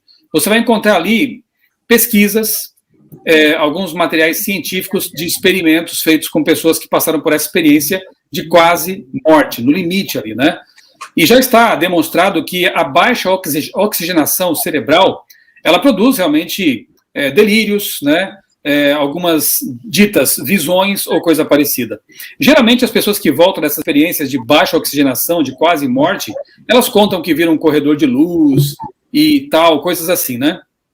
Um amigo meu teve uma doença teve uma intercorrência ali médica, um problema de saúde muito grave, e ele quase morreu, né? Teve ali as portas, né, da morte. E ele passou por essa experiência de quase morte, né? E ele me contou depois como é que foi a experiência. Só que ele é pastor, é um pastor adventista, né? Foi diretor do departamento de educação por muitos anos da Igreja Adventista, e ele disse que viu cenas bíblicas. Ele viu cenas da Bíblia Sagrada, personagens e tudo mais. E ele voltou, aí o médico perguntou, e aí, você viu o corredor de luz? Ele disse, não, eu vi cenas bíblicas da palavra de Deus. O que ele concluiu? Que a mente, nesse momento de baixa oxigenação, de delírio, ou coisa que pareça, eu não sei definir tecnicamente isso, termos médicos, mas enfim, nesse momento em que ela está ali delirando, ele vê coisas com que está acostumado a pensar, né? Então, uma mente que foi abarrotada com conceitos espiritualistas, né? Com desenhos animados e filmes e conteúdos espiritualistas de fantasmas e tudo mais, vai ver isso nesse momento. Agora, a mente dele, que desde a infância estava acostumado com a Bíblia, com a palavra de Deus, ele viu essas coisas. Não é que ele viu, né? Ele não estava vendo exatamente, mas os pensamentos, né, que ele teve foram ligados à palavra de Deus, à Bíblia Sagrada. Então, cuidado com relacionar essas experiências, né, que são explicáveis do ponto de vista científico com coisas espiritualistas, né? E outra coisa, né, tem pessoas que falam que a suposta alma se desprende do corpo. Não se esqueça de que Satanás é um mestre do hipnotismo, do ilusionismo. Então não é difícil para ele plantar um pensamento na sua cabeça e você pensar que viveu uma experiência de desprendimento, né, da suposta alma, até porque vimos na Bíblia que isso não existe, né? Nós somos alma, fôlego é fôlego, esse respiro vital, né, esse pneuma, ele volta para Deus e você não existe mais. Então, qualquer experiência que seja desse tipo, assim, mais, aspas, sobrenatural, ela é operada por outra coisa, outro ser, que não um morto. Porque já vimos, deixamos bem claro que os mortos não têm participação aqui. Então, é outro ser, de novo, querendo enganar as pessoas, fazendo com que elas pensem que os mortos estão por aí, ok? Bom, nós temos que ir para o terceiro e último bloco. Na verdade, é basicamente uma pergunta só. E eu quero já pedir para os meus amigos moderadores que procedam ali aos 3 sorteios, por favor. Sorteiem as 3 pessoas, né? 2, deixa eu mostrar de novo aqui os livros. 2 vão receber em casa estes livros aqui. Eu sou N, da Mundo Cristão. Testemunhos de cristãos que sofreram sofreram nas mãos de terroristas islâmicos, e O Mistério da Morte, um livro da CPB que explica muito bem esse assunto que estamos aqui tratando, né? E o terceiro nome, então, vai receber o curso, aquele que o pastor Sérgio mencionou, sobre interpretação bíblica. Contexto judaico do Novo Testamento. Contexto judaico do Antigo Testamento. Então, do Novo Testamento. Isso. Novo Testamento. Do Novo Testamento. Um curso completo aí, você vai receber, então, gratuitamente, né, esse curso. 3 nomes, por favor, aí, nossos moderadores valorosos, para que no fim desse último bloco a gente possa, então, revelá-los. Vida após a morte. Nós queremos terminar com uma tônica positiva. O pastor Adriano já colocou ali a cor verde, dizem que representa esperança, né? Então, a gente quer terminar justamente com essa tônica, porque alguém pode pensar assim, então vocês acabaram com a minha esperança, porque nós somos uma alma. A alma morre e acabou. Então acabou, né? Morreu é caixão. Né? Não sei se não tem para vocês aí na adolescência tinha expressão, caixão. Caixão e vela preta. Caixão e vela preta, isso é bem baiano. Exatamente. Será que é isso mesmo? Será que quando a gente morre terminou tudo? Ou a gente pode crer numa vida após a morte segundo a Bíblia? Eu não vou perguntar para ninguém, agora eu vou deixar assim que fique aberto. Quem quiser comentar quais são qual é a nota de esperança que a Bíblia nos dá com respeito à vida após a morte? Nós temos uma expressão, eu vou começar aqui, os meus colegas podem terminar. Existe uma expressão, e aí o livro de Atos, capítulo 23, quando Paulo está diante lá do tão saduceus e os fariseus, e há uma grande contenda no capítulo 23, e esse texto foi até utilizado de uma maneira errada por uma pessoa, né? E no capítulo 23, então, você vai ver Paulo dizendo o seguinte, então te ferirá, ele briga com o pessoal, briga com o sacerdote. No capítulo 23, verso 5, diz o seguinte: e Paulo disse: não sabia, irmãos, que era o sumo sacerdote, porque está escrito: não dirás mal do príncipe do teu povo. E Paulo, sabendo que uma parte era de saduceus e outra de fariseus, clamou no conselho: homens e irmãos, eu sou fariseu, filho de fariseu. No tocante à esperança e ressurreição dos mortos, sou julgado. Olha só, os saduceus diziam que não havia ressurreição, nem anjo, nada.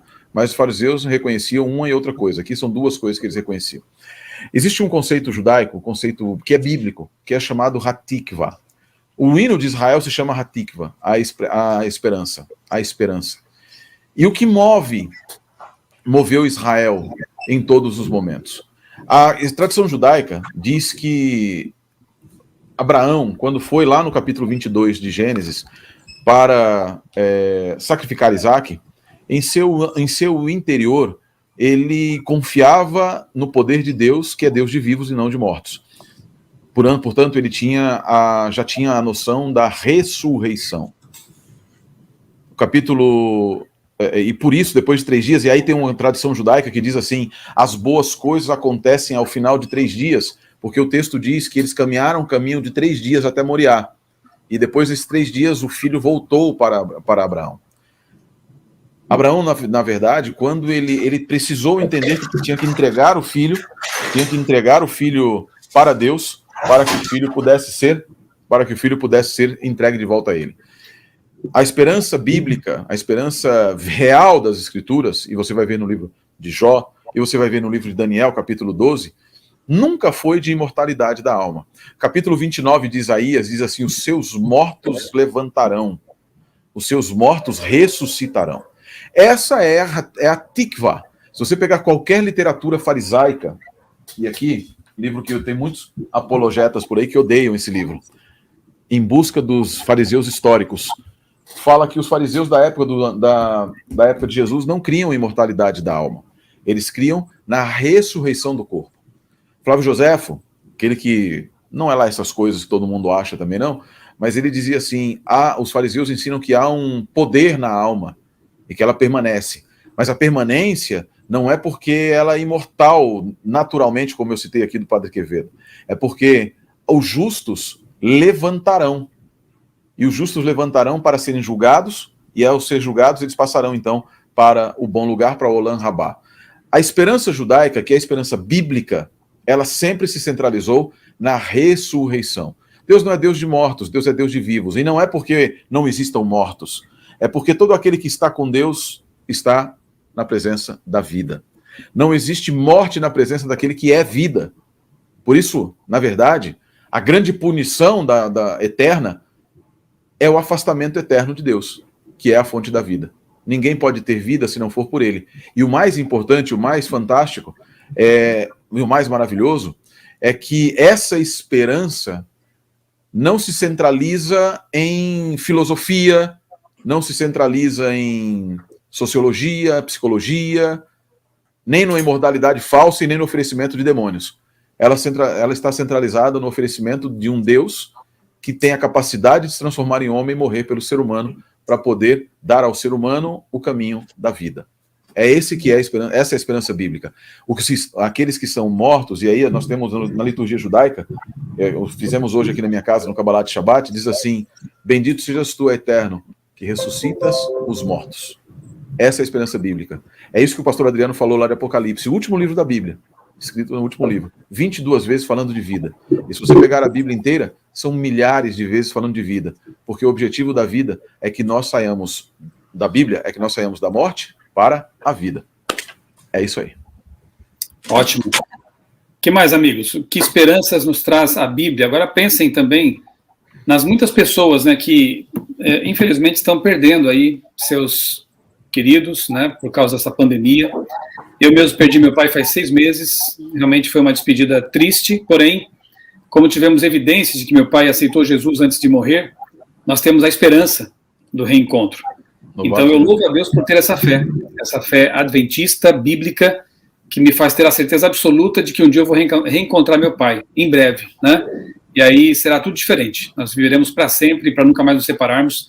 E eu tenho certeza que você que está nos assistindo nesse momento também deve ter o coração partido por perdas, por amigos, por parentes que perderam a vida, que nesse momento estão descansando. Tenha certeza, porque a Bíblia oferece essa certeza de que você vai reencontrar essa pessoa querida se ela aceitou Jesus como seu salvador pessoal. O que mais, amigos? Caminhando já para o final da nossa live. Acho que aqui agora a gente vai acabar chovendo molhado, a bênção é essa mesmo. Jesus Cristo disse, eu sou o caminho, a verdade e a vida. Quando foi conversar com as irmãs de Lázaro, ele disse, eu sou a vida. Você crê? Creio. Então, aquele que crê em mim, ainda que esteja morto, viverá. Aquele que crê em mim, ainda que esteja morto, viverá. Então, Jesus, ele é a própria vida.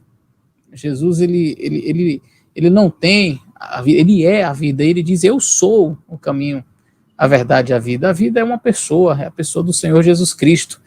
E ele está disposto a dar esta vida eterna para todos os seus filhos, para todos aqueles que o aceitam, para todos aqueles que o amam. Então a vida é esta, que conheçam a Jesus Cristo, Filho de Deus. É isso que nós precisamos.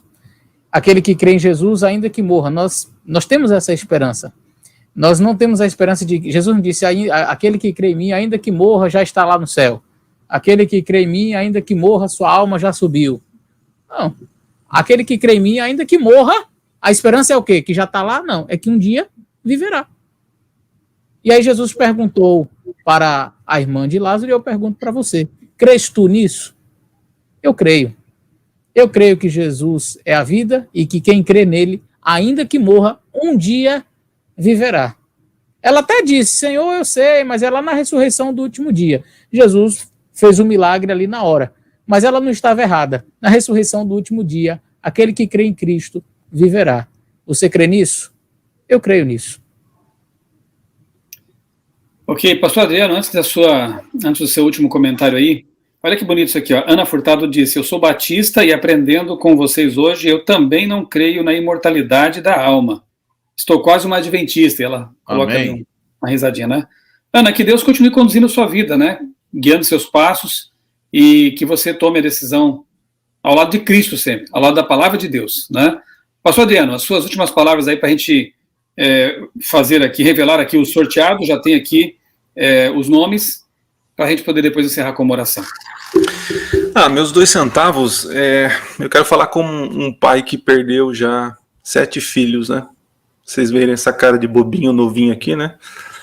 Mas com 1 ano de casado eu perdi gêmeos, depois eu fui para a faculdade, na faculdade eu perdi mais 3 filhos, em 2015 eu enterrei a Maria Clara, e lá no jazido eu coloquei assim, aqui jaz Maria Clara, um dia te encontrarei.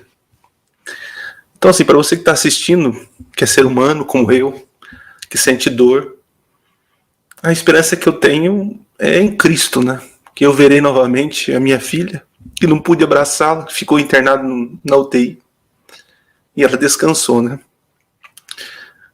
Perdi recentemente meu primo, meu tio, um outro tio. Então, assim, enquanto estivermos nessa terra, precisamos nutrir essa esperança, né? Da ressurreição em Cristo Jesus, né?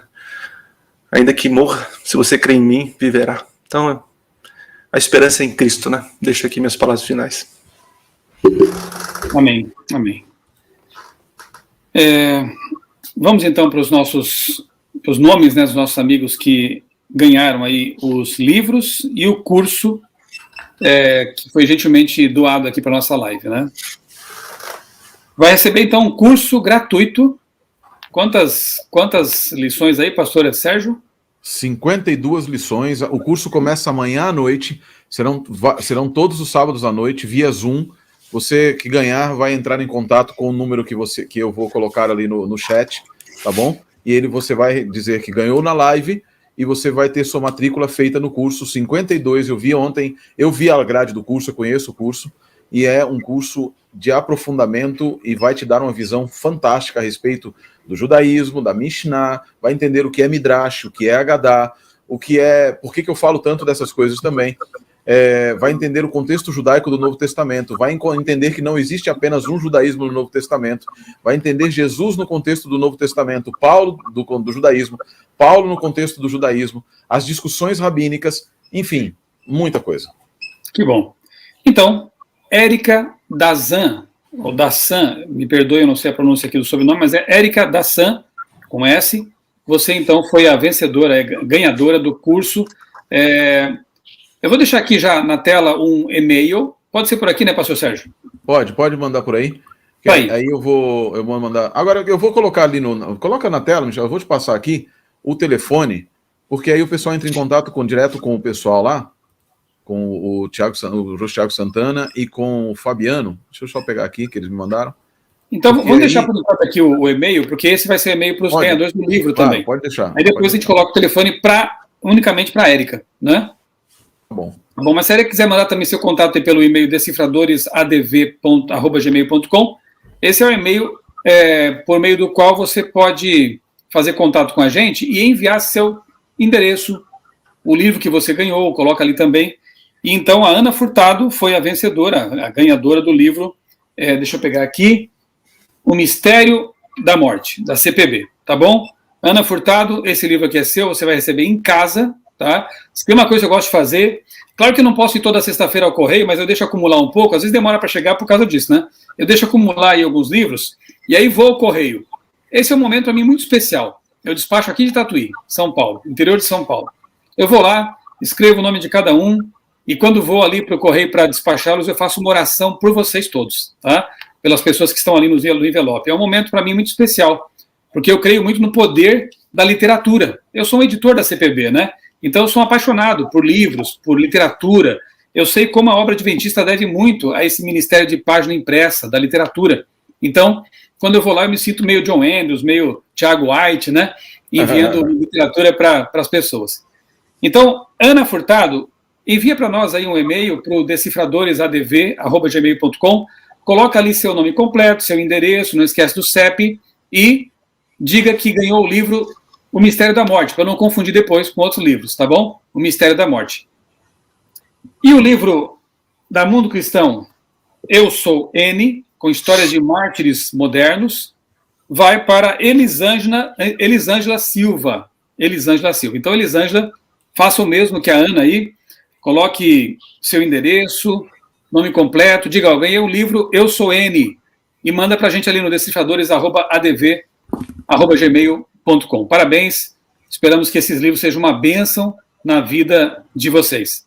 Pastor Sérgio, qual então o contato que a Érica precisa fazer aí? O telefone, de forma mais fácil. Passei aqui, eu coloquei ele no chat, mas deixa eu colocar aqui para... E outros que quiserem entrar em contato também para fazer o curso, vocês vão falar com o Fabiano nesse telefone que eu vou colocar aí agora na tela. Esse é o telefone para o curso de contexto judaico do judaísmo. Érica, esse é o telefone, mandei ali para ela também, então entre em contato aí, e o pessoal, o Thiago Santana, o Fabiano vão te atender lá e você vai fazer esse curso fantástico. Ótimo. É isso, meus amigos, 10h15, chegamos a quase 2.000 pessoas, ou 2.000 pontos, né, pelo menos aí, assistindo essa live, Deus seja louvado por isso. Esperamos que tenha sido uma bênção para todos vocês. Não se esqueçam, daqui 15 dias, se houver um contratempo, a gente está sempre informando nas redes sociais. Pastor Adriano, Pastor Eleazar, Pastor Sérgio e eu, temos aí Facebook, temos Instagram, e ali nós estamos, Twitter também, não sei se todos têm, mas eu tenho lá o @criacionismo. Ali nós estamos sempre informando, colocando cartaz, um videozinho de propaganda, né, para que vocês saibam de quando vai ser a próxima live, mas a princípio daqui a 15 dias, tudo correr bem. E então nós vamos ter a parte 2 do tema O Sono da Morte e a Ressurreição, tá bem? Vamos encerrar com uma oração, pedindo a Deus o bálsamo celestial, que Deus nos conforte, nos ajude a enfrentar este mundo difícil, aguardar, a saudade ainda existe, né? E dói no coração muitas vezes, mas nós temos a certeza do reencontro. E isso nos conforta, isso nos anima. Como é bom saber que nossos queridos estão inconscientes, né? Não estão sofrendo, não estão contemplando nossas angústias e dilemas aqui na Terra. Para eles, a próxima coisa vai ser a volta de Jesus. E nós sabendo que vamos reencontrá-los na glória. Aí está a Diana, participando do encerramento aí da nossa live. Eu vou pedir que o pastor Adriano, então, faça a oração do encerramento. Pode ser, pastor? Opa, oremos então. Pai querido, nós louvamos pelos momentos que passamos juntos aqui, estudando, momentos de alegria, de descontração, mas eu creio, Pai, que isso nos ajudou a crescer nossa fé na esperança do retorno de Jesus e da ressurreição dos nossos entes queridos. Dá-nos a tua paz, cuida de cada um e, por favor, Pai, alimente no nosso coração a esperança de uma vida sem a morte. Obrigado por tudo que tem feito por nós. Despede com tua paz, é o que eu lhe peço em nome de Jesus. Amém. Amém. É isso então, acompanhe nossos canais, por favor, se inscreva lá, sermões, palestras, vídeos com instruções sobre a Bíblia, escatologia e muitas coisas mais, né? Acompanhe esses conteúdos e seja enriquecido, compartilhe com outros também. E nos vemos, então, nesta live, Adventismo Decifrado, se Deus quiser, daqui a 15 dias. Um grande abraço, que Deus abençoe a todos. Um abraço para os nossos irmãos de Nagoya, Osaka e de outros que estão nos assistindo agora também lá no Japão. Um grande abraço a todos. Valeu. Valeu.